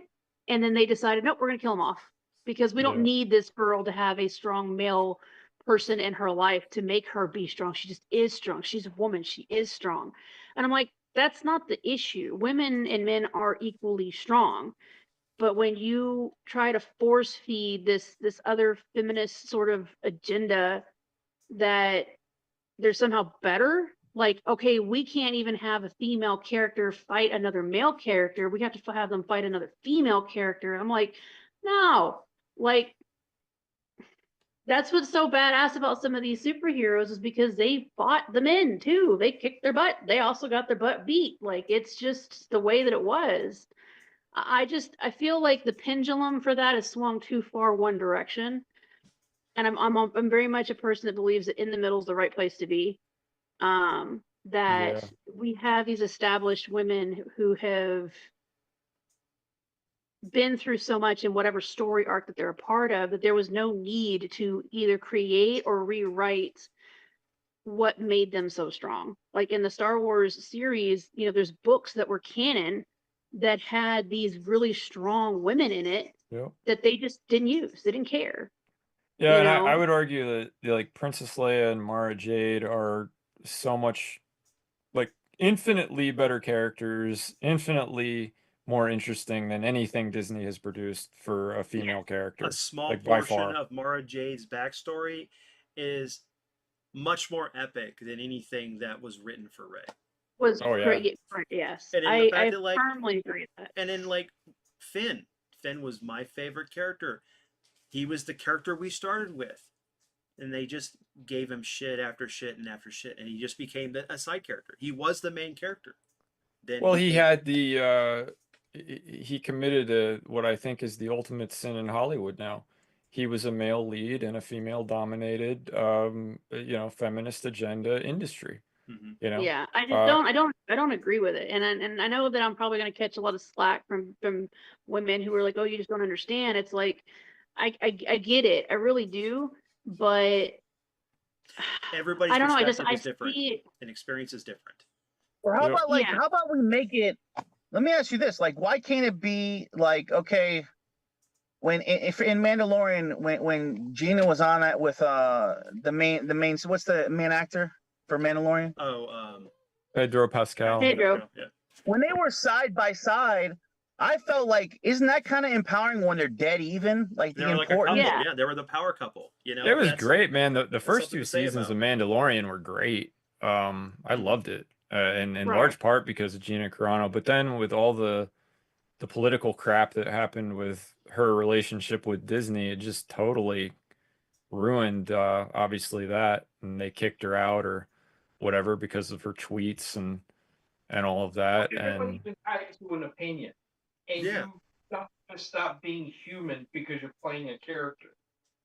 But I'm going to tell you something: women in the military are the best snipers that they've had, because a woman will do the job and then think about it, where a man will hesitate first.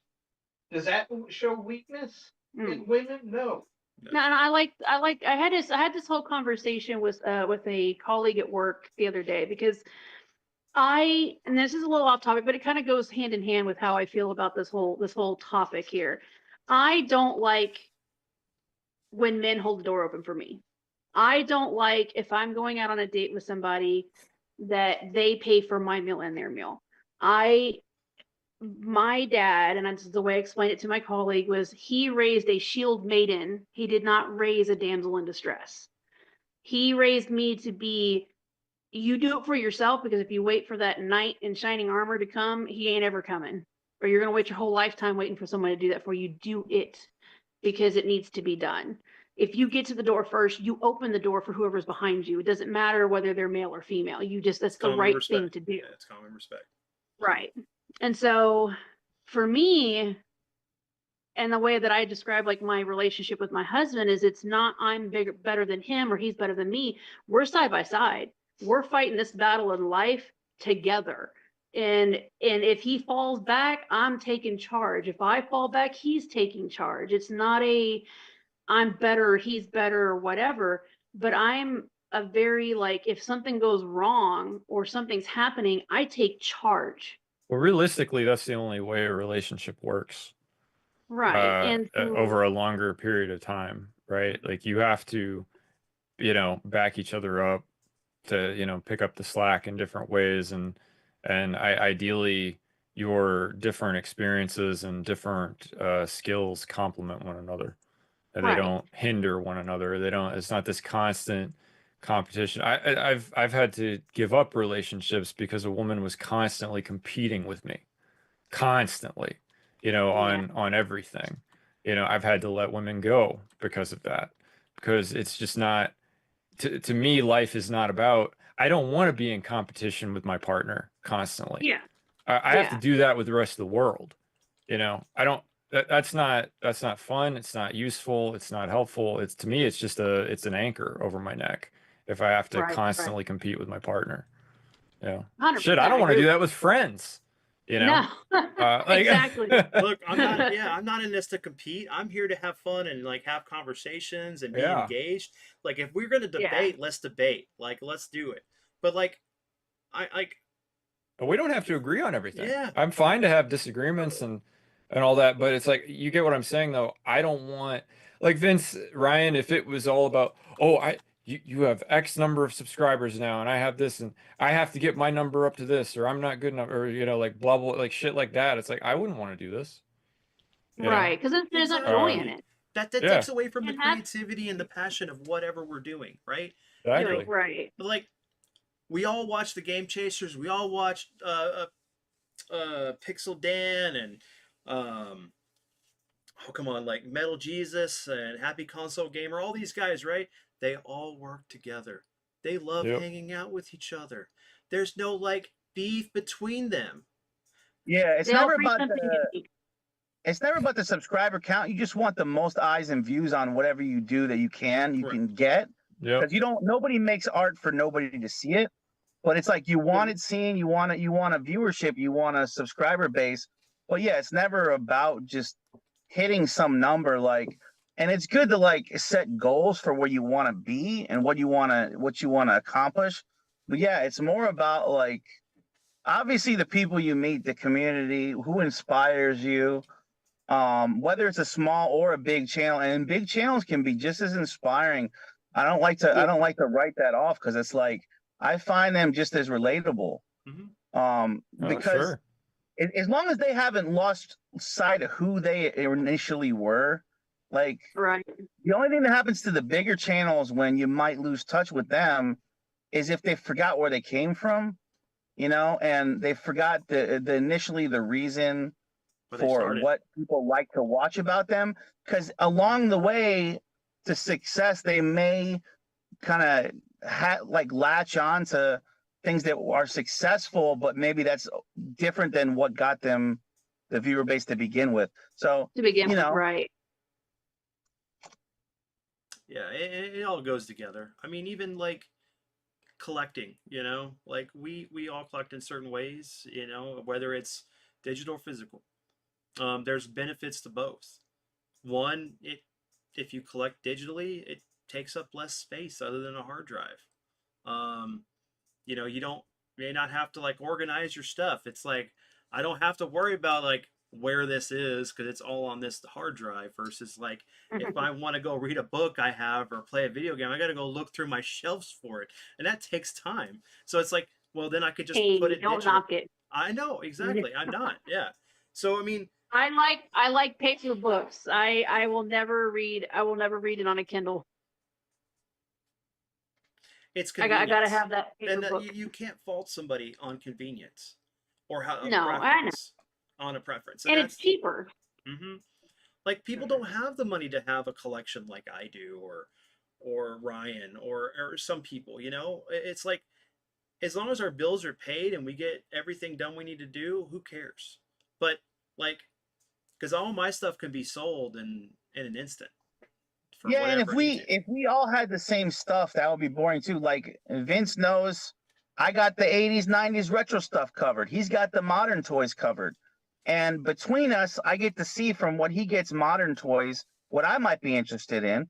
And he gets to see what I've collected 80s and 90s wise for the action figures, what he might have missed out on. And like, together, like when we do that toy show Friday nights, we got combined basically 50 years of toy collecting, Right. even though mine's more retro focused, his is more modern toys. So that's better to have the different tastes and combine them when for conversation's sake. Right. Oh yeah, absolutely.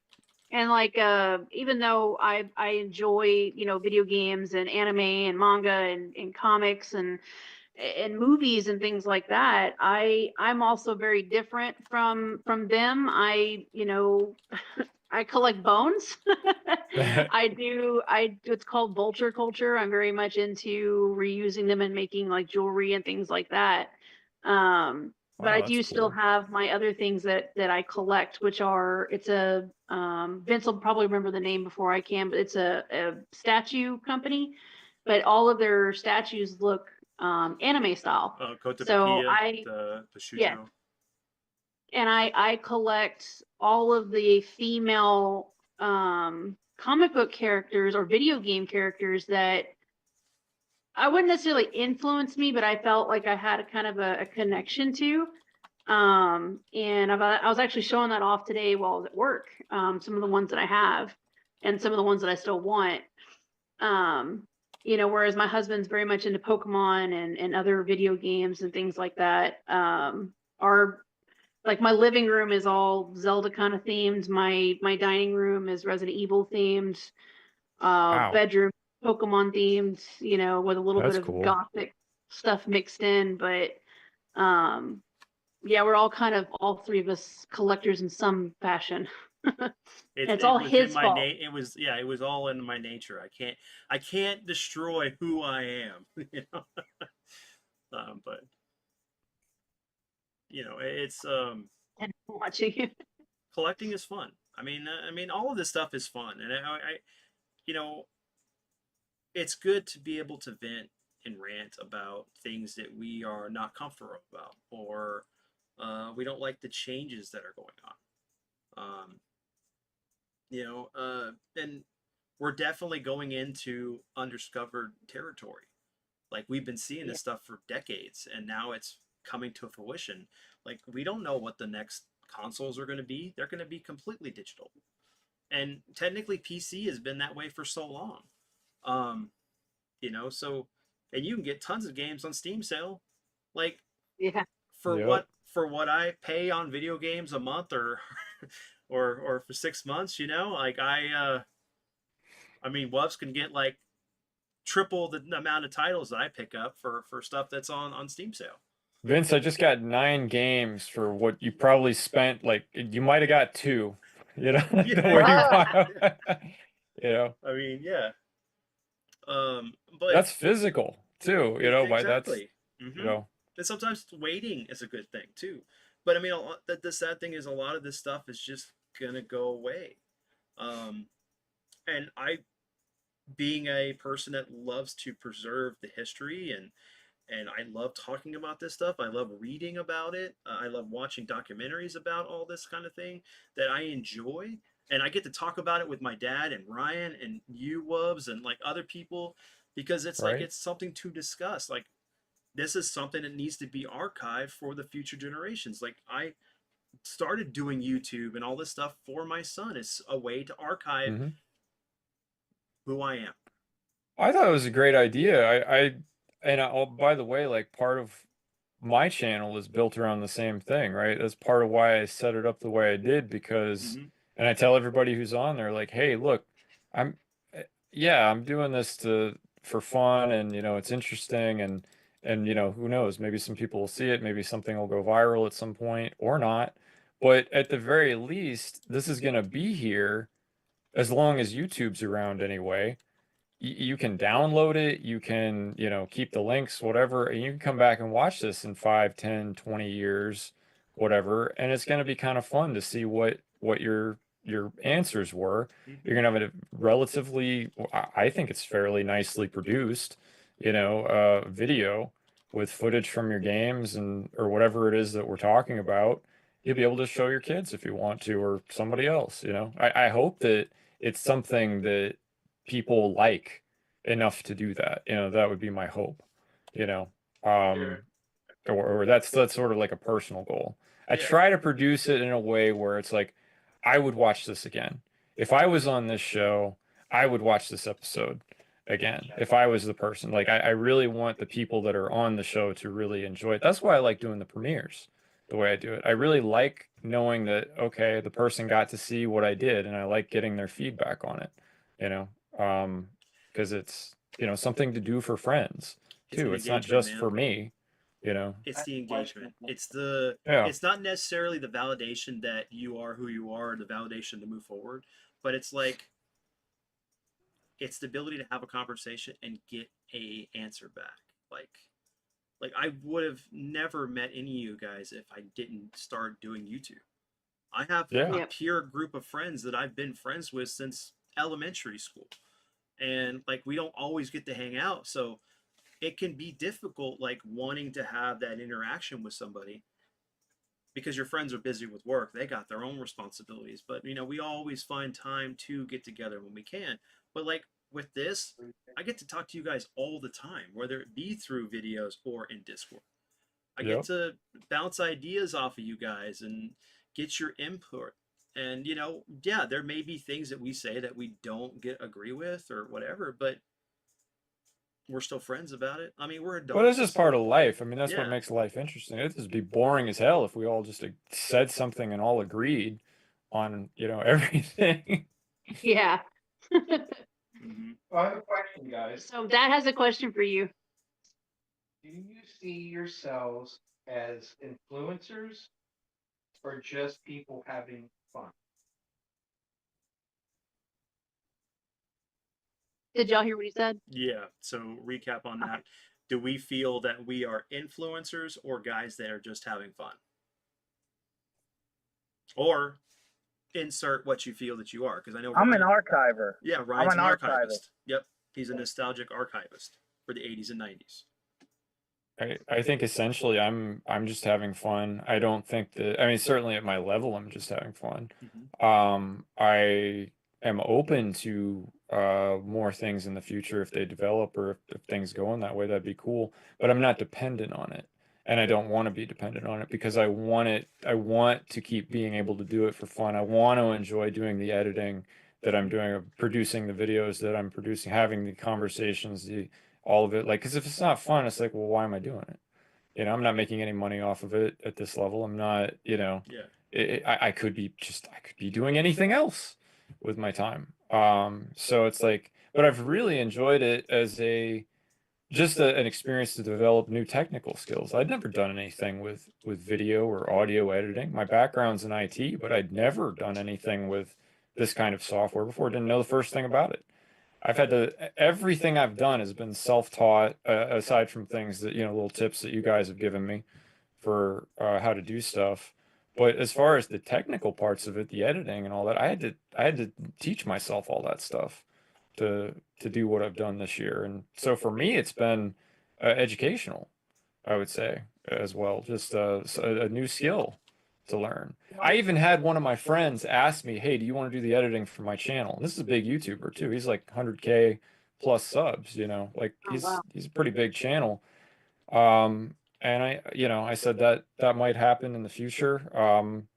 I didn't want to commit to it right now because I'm actually recovering from tendonitis, so it's better for me to Mm. be able to kind of work as I can, rather than, it become a job that I have to do every day type thing. But isn't it cool? I've been able to develop this skill to the point where I would actually have somebody like that reach out and say, "Hey, do you want to do the editing for my channel? I'll pay you to do it."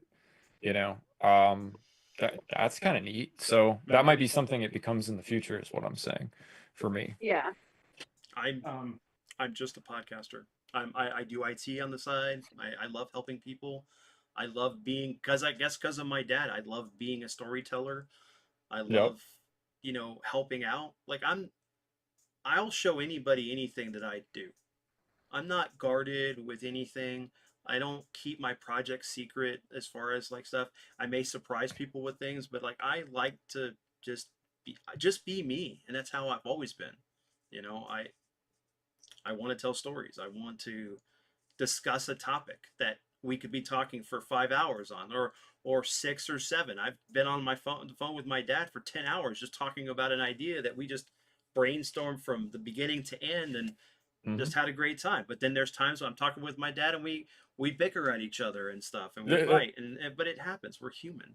that's But because you forget that I'm always right. yes, I forget that you're always right, Dad. Yes, yeah. But I don't know.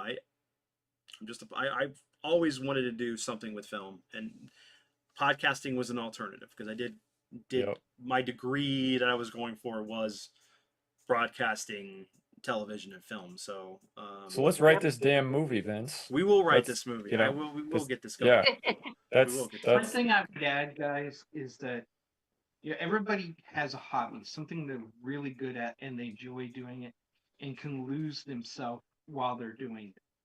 But always enjoy it. Don't forget why you got into it yep. and what made you happy about it. Because sometimes you become successful and it becomes a job, and then all of a sudden you lose that passion and love for it. Yeah, So along those lines, Floyd, I'm actually very intentional about that. I don't want that to happen so much. I would forego success if I could just keep enjoying it as much as I've been enjoying it indefinitely. Like, just given the choice, I would say, yeah, I don't need the money. I don't need fame, any of that stuff. I just want to keep having this much fun doing it. I mean, I would love to be able to offset any of the money I put in to do what I do, but Well, that'd be nice, yeah. But I'm content with doing IT work. If the channel blows up or whatever, that's fine. But I still have to hit the threshold to be able to even But have that happen. So it doesn't matter. I the just do this. the other thing though, Vince, related to that is like, yeah, what do you got in it? You got equipment, you got a camera, mic, subscriptions for editing stuff, Mhm. software, a nice computer, or you'd have most of that stuff anyway. Even True. if you weren't doing this, Oh yeah. right? I mean, I'm still doing it for love anyway. I mean, like Yeah. if it pans I out, just mean the cost. I'm talking about Yeah. the cost of like Mhm. just your overhead for the equipment, your internet, these things. Like you would have all that for the most part. Oh, I'm yeah. guessing if you're like me, you would have most of that anyway. It's not like this is a big added expense, right? Yeah, exactly. It's not really. I mean, like, look, I mean, you know, the one thing that I learned going to high school, and I took that with me to work, and college and stuff, was the fact that, like, you sacrifice your funds for certain things. So like, I may not have went to go eat lunch, so I'd take my $5 that my dad gave me, and I'd save it up for 5 days or maybe a week. I can skip lunch, it's no problem. And then I'd have $50. So whenever we were out and about, I would just go and pick something up I wanted. Or I even do Right. it now. It's like, stuff is expensive. I can just skip a lunch now. I could take my lunch from here and make it at home, take it to work. That saves me what, 11, 15, $20 maybe a day. So I mean, Sure. and I just refunnel it back into doing the show, or maybe picking up a figure here, or maybe taking my wife and son out for dinner. There's a lot of things I can do with what we get and stuff, but it's just a matter of like understanding, what you have for funds and not overextending yourself and stuff like that too. But yeah, you're right. Yep. I 100% right that I would be doing this anyway. My thing was getting over the fear of being accepted, or maybe being like and it's not from you guys, it's from my own mind. It's my own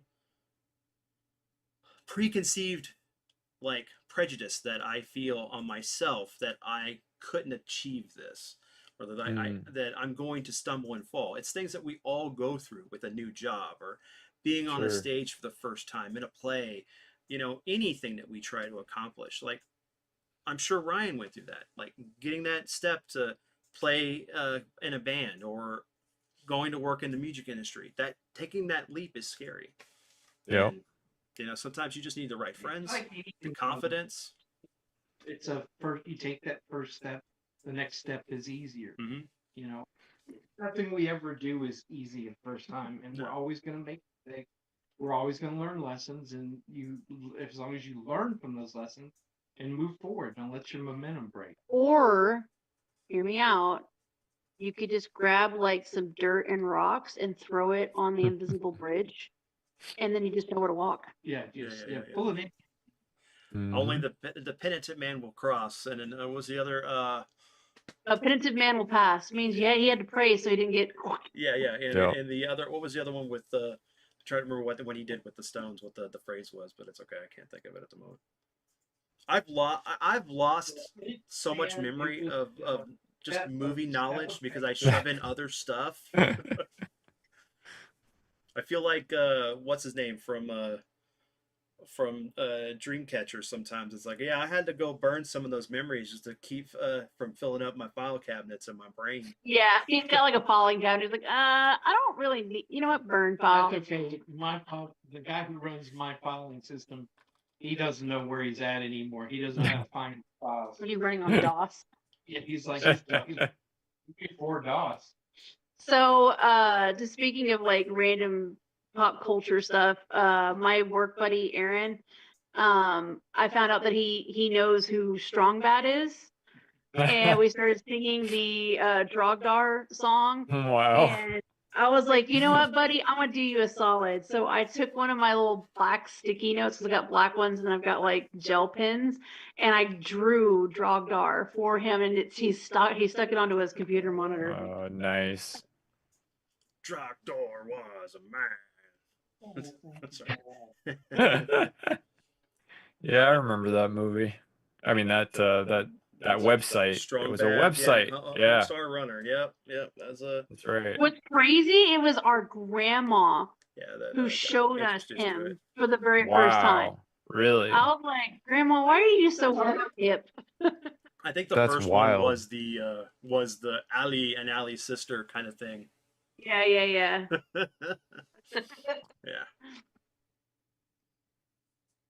But I think this, honestly, Vince, has been very therapeutic for you in a lot of ways.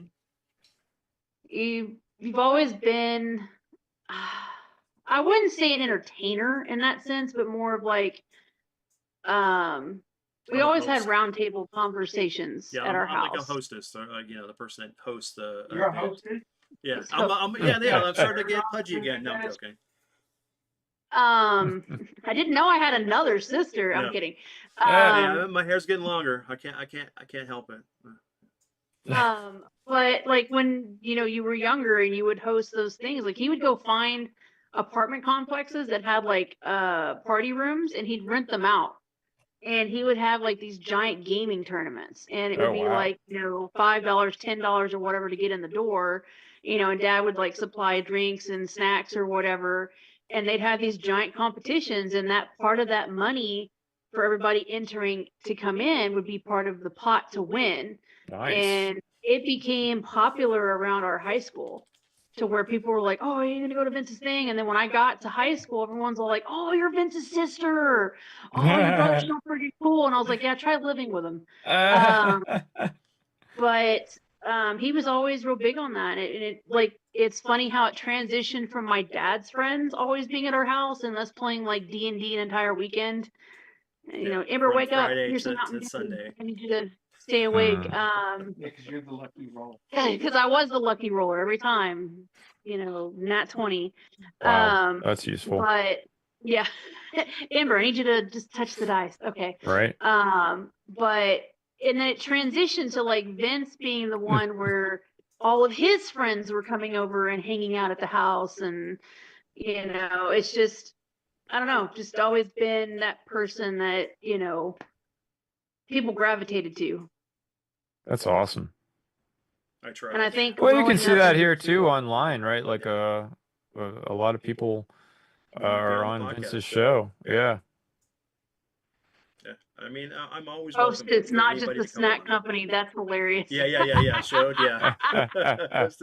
Well, it would be kind of an organizer. Yeah, I get it. I couldn't find the right word at the moment. See, I'm getting older. I got the grace now. But no. But I think that's what I meant by it, was that getting older and us becoming parents and like doing the grind, Mhm. side questing after side quest for money to pay the bills. I think you lost a little bit of that.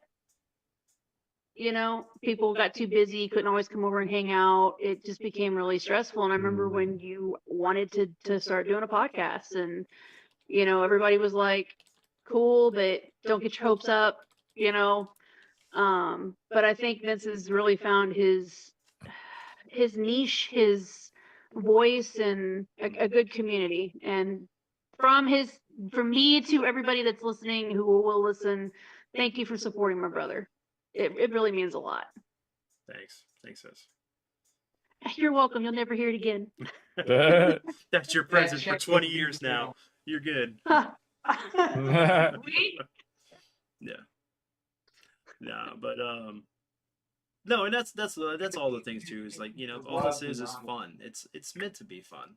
People take it too seriously. There's no reason to be, and all the things that we're dealing with in life right now. There's no reason to like really take certain things serious, because we are definitely in undiscovered territory, and we don't know how things are going to go.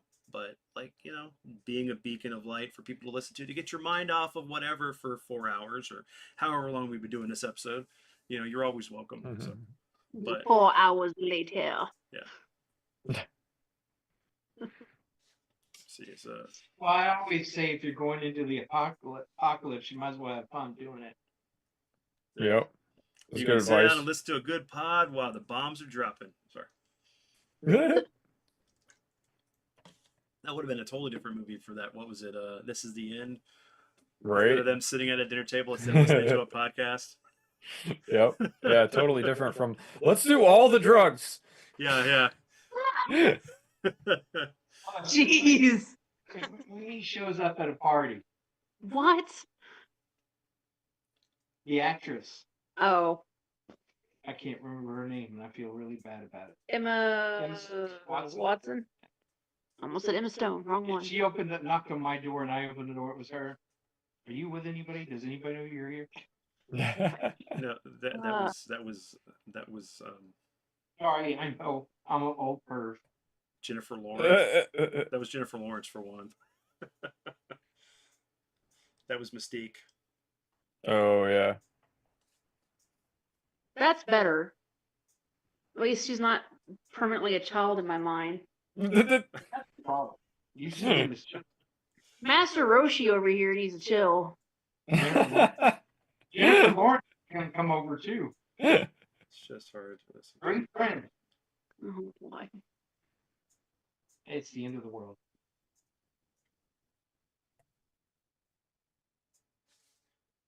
Yeah, I was just reading what I'm reading Boylan said. Yeah. yeah. I understand. Like in this day and age, man, sometimes you just gotta make the research because spending $70 on the video game that you're unsure on is crazy. It's You not know, like, Boiling Blood. Not sure who that person is, but prime example of that is waiting 13 years for Alan Wake to find out what happened to him. Are we going to get him out of the lake? To not get him out of the lake, and then we've got like how many friggin' DLCs to play that still make absolutely no sense. I'm okay. I know. And then you introduce a new character that's going to be in this stuff too, and she's a cool character. I have no problem with her, but Well, it's but I like, don't care about her. I'm I just know like, I want Alan out. I want Alan. You know, it's like, Alan. but hey, it'd be like In the Mouth of Madness, right? With Sutter Kane. You know, you do all this stuff, you get to the town, and then you find out he's the gateway to the Elder Gods. But you know, What did you get? What did you get? maybe Alan Wake won't be the gateway to the Elder Gods. He'll actually get out to see his wife. No, the Elder Gods are in it. Well, so is the band, which are great. Or Odin. That's what I'm talking Yeah, about. I know. So I'd like to point out that how weird it is that the first game, his wife, Alice, my daughter, Alice, and then second game, the child who is of the main character, the new main character, her name is Logan. My husband played the game. He just looked at me weird. I was like, I don't know what to tell you. My life's full of weird crap like that. Mm-hmm. Finding the symmetry. My of son, everything. who's about to be 19, is Logan, and obviously my daughter Alice.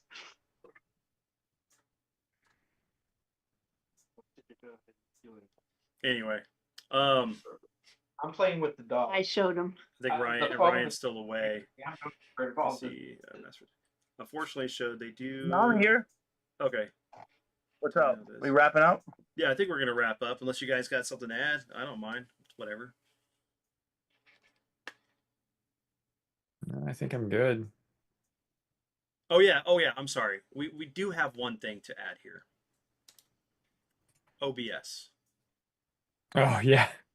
So I am tired of dealing with OBS. Is there an alternative thing that we can use to be able to stream these out to you guys? Because I don't know how many times I've checked the levels, checked everything, and tonight we were supposed to go early at like 8:30 my time, 9:30 those guys' time, and it just didn't happen. And then when I closed the stream, it just started popping up at that point. There's times that like I've been here with Ryan trying to do the collector showcase, and it just the audio's off, even though I've checked it, everything's there, or like they can't hear us, it doesn't want to start at the right time. I'm like, I don't understand how this software that everybody uses can't be fixed. I understand it's free, and that's the reason why it doesn't work, because it's free. But like, what are y'all's thoughts? And then we can wrap this up. I just need to get this ran out of here because it wouldn't be right. I haven't What? So your biggest issue has been like audio stuff. Well, audio, but like this tonight was because it wouldn't start streaming at all. Yeah. So Looks And like are there's you a lot of other scheduling? programs you can use. Wirecast, Lightstream, Restream. There's a bunch of them listed here. I don't know anything about them, but there are other things that can do it apparently. mhm. The biggest thing mine does is just I have to re-add the mic source sometimes. Sometimes I'll go in there and the mic source is not up. And I Mhm. got to re-add it. Just select it from the thing and then it's back. That's the biggest thing mine does. The only other thing I had to correct on mine was the attempts to reconnect. Like say the bandwidth drops for a second or like 30 seconds or a minute. I set it to reconnect the number to be more times. But I haven't really had any issues other than that. But I know what you mean. It's a bitch to navigate, and it's a lot of like every time you click something, there's a menu within a menu within a menu within a menu, and like filters on everything, and it's like you can dig as deep as you want into that, and like it's never ending. But I don't know that there's much better options because a lot of the other options are more simplified, and then you have less options. To be honest with you. Yeah. I mean, I know that I need to upgrade the RAM and probably my graphics card, but the graphics card wouldn't really kind of be because the one I have is good. It's well over the specs for what OBS has. Um, I don't know. Looking at maybe something different because I don't use my computer for capturing anything other than this. Um, and then when we do the Friday showcase, it just seems like it's inconsistent and like maybe because there's times I've set things and I've had to go back in and reset it. And Shode said that he's had a couple hiccups, but other than that, it's worked for him fine. He said also about the mic issues, but I don't know. Yeah, It just just mine will just lag sometimes on my mhm. stream. But it's usually like once or twice a stream, and it's usually on for only about 10 seconds that it lags and then it's back. That's the biggest problem I've had. Yeah. But you're talking to me, Vince. I have 60 something scenes because I have a scene for every video I have. I have So four. it's like mine's was exhausting. Yeah. Well, dude, yours is so well put together, so it's like I don't know. I gotta dig deeper into it, because definitely I want to be able to have some kind of intro that goes in, so we can get test levels and things like that, like we've been doing with the showcase. So Yeah. with the podcast, it'd be nice to be able to do something like that. But because even like, sorry, try not to sneeze. Even with Tib, the way he does it, he has that little song that plays, and then we get right into it. But he's not using OBS. He's using, I think, Streamlab. Yeah. So, but he's not really going live with it, so that's a different aspect of it. Because like when I normally do this, I'm doing it through Zoom, and I can record the feature through it, and then it produces a video and an audio, so I can literally just translate it right over to a podcast if I wanted to, an RSS feed. I just haven't yet. I need to. I do need to. There's a lot of things I need to do, but it's a matter of finding the time to do it. But yeah, I don't know. It's frustrating that like we had a late start getting into this, and I just wish there was a better alternative. I would rather pay for that works than hit and missing with a free software. Yeah, I would definitely ask your audience, anybody who possibly does their own editing or streaming or things like that, that may have one that they've used that they would recommend. That would be a good, But the one thing place. I do that I don't think you have set up, Vince, is I have everything on my Stream Deck buttons. Correct. So I don't. So once I press start stream, I have it so that I only press my buttons after that on my Stream Deck. I don't even look at it. I don't even have to look at it because everything is set so precisely that anytime I need to go to a different scene, or I'm playing guitar, or I'm putting on footage, or I'm going to my gameplay, I just press a button on my Stream Deck. So you might want, if you don't have a Stream Deck, you might want to get one of those. But I don't have one, so I'll definitely need to add that to my list of things to grab. Because I mean, I know I want to get a Blue Yeti mic and stuff, so I can have a better. I think they're 80 right now at Best Buy. The Yetis, the mics, and I'm sure the Stream Decks are on sale too. And I mean, like, I use it every single stream, that Stream Deck, and it's so nice to not have to look at the interface. Honestly, the interface like is a bummer because it's like when you don't have to look at it, you're more in the zone with like your stream. At least I feel like I am, because all I got to do is press a button. I don't have to look. Yeah. Because as soon as you're clicking into the menu there in OBS, to me it starts taking the fun out of it. Like, I don't want to fucking navigate that thing. It blows. It does. So you can get it all automated to a Stream Deck. Well, and that's still probably something that, like, I need to start looking into, and then maybe I'll pose this question to the audience or anybody who watches this in the future that makes it this far. What service do you use for capturing video or live streams and things like that's better than OBS? I would definitely love to check it out and research a little bit more, and maybe I'd love to, because I want to be able to have a better presentation. That's the best thing that I can do, is like, I can provide the content, that's not a problem, but making sure that it works when I need it to, that's what I want to make sure of. But yeah, I'll do that. But anything you guys want to add or say before we head out, as far as like what you got going on, what people to look for you on? I mean, for me, I got the shorts dropping every day for toys and games.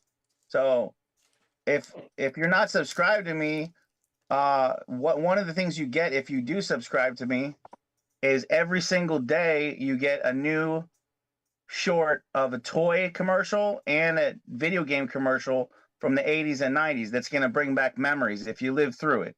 If you're our age, you're going to get that memory unlocked every day in your shorts feed. And then I got a Christmas special coming up, of all the classic Christmas commercials from back in the day.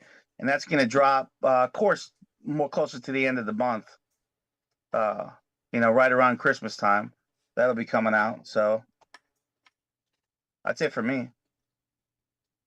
Yeah, for me again, the top 5 Bond songs. Ty Lord and Omega and myself do our top 5 countdown of our favorite Bond themes tomorrow night at 9 p.m. Eastern on my channel, if anybody's interested in checking that out. So Ty Lord and I will be there for the live chat premiere. Other than that, I do have a relatively new video that dropped last week where I interviewed my friend Vix. She and I we've played DBD together for years, Dead by Daylight, and I interview her about her 5 favorite games, and we talk a lot about horror games, because that's the most of what she picked would have like an element of horror to it. But that was a fun video to do. And I'll be working on one with my friend Miss Chase next, who also plays Dead by Daylight with me. And she's got a great list as well. So that's what I'll be editing next. I don't know when that's going to be out, but probably at least sometime this month. I know my channel's been very hit and miss with new videos. Again, recovering from tendonitis has been a process. So the motto for my channel is absence makes the heart grow fonder, right? So hopefully I keep them wanting more, and people will come back and watch the new videos as they drop. I certainly appreciate it. Hey, Wubs, I've got one for you. How can I miss you if you haven't left yet? Yeah, exactly. There we go. Well, so for me, stay tuned for next Friday. Me and Ryan are going to be talking about holiday toys, like Christmas figures and stuff, like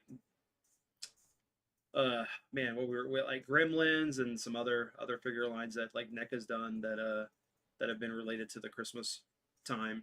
And then next Saturday we will be doing the episode 106 of the podcast. We're going to be talking and reviewing the Penguin TV show that's on not Netflix, Max at the moment.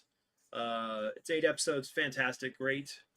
And then I should be streaming something on Thursday. We'll see how that goes. But also, just a plug here. I did a episode with Ty Lord and Wubs about the first Mortal Kombat movie. I will Ooh, drop yeah. a link in the description below or in the chat. You guys check it out. It was awesome. We had a fun time talking about it.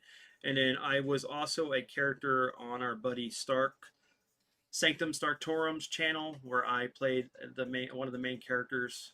I voiced. It was pretty fun. I had enjoyed it. He's gonna ask me to come back, but it's very spooky about a murder. Give it a listen. But other than that, I will ask you one more thing. If you made it this far, tell me, are you for physical or for digital? Down in the comments below. But other than that, everyone, we'll have something special going on, I guess, more towards Christmas. But other than that, we'll see you guys next episode. Peace out. Thanks, Vince. This was great. Yeah, anytime. Bye-bye. Bye, Dad. Bye, sis. Bye, Ryan. Thanks, man, for coming through, brother.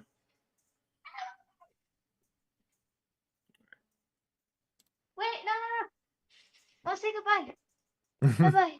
Bye, Alice. Bye-bye.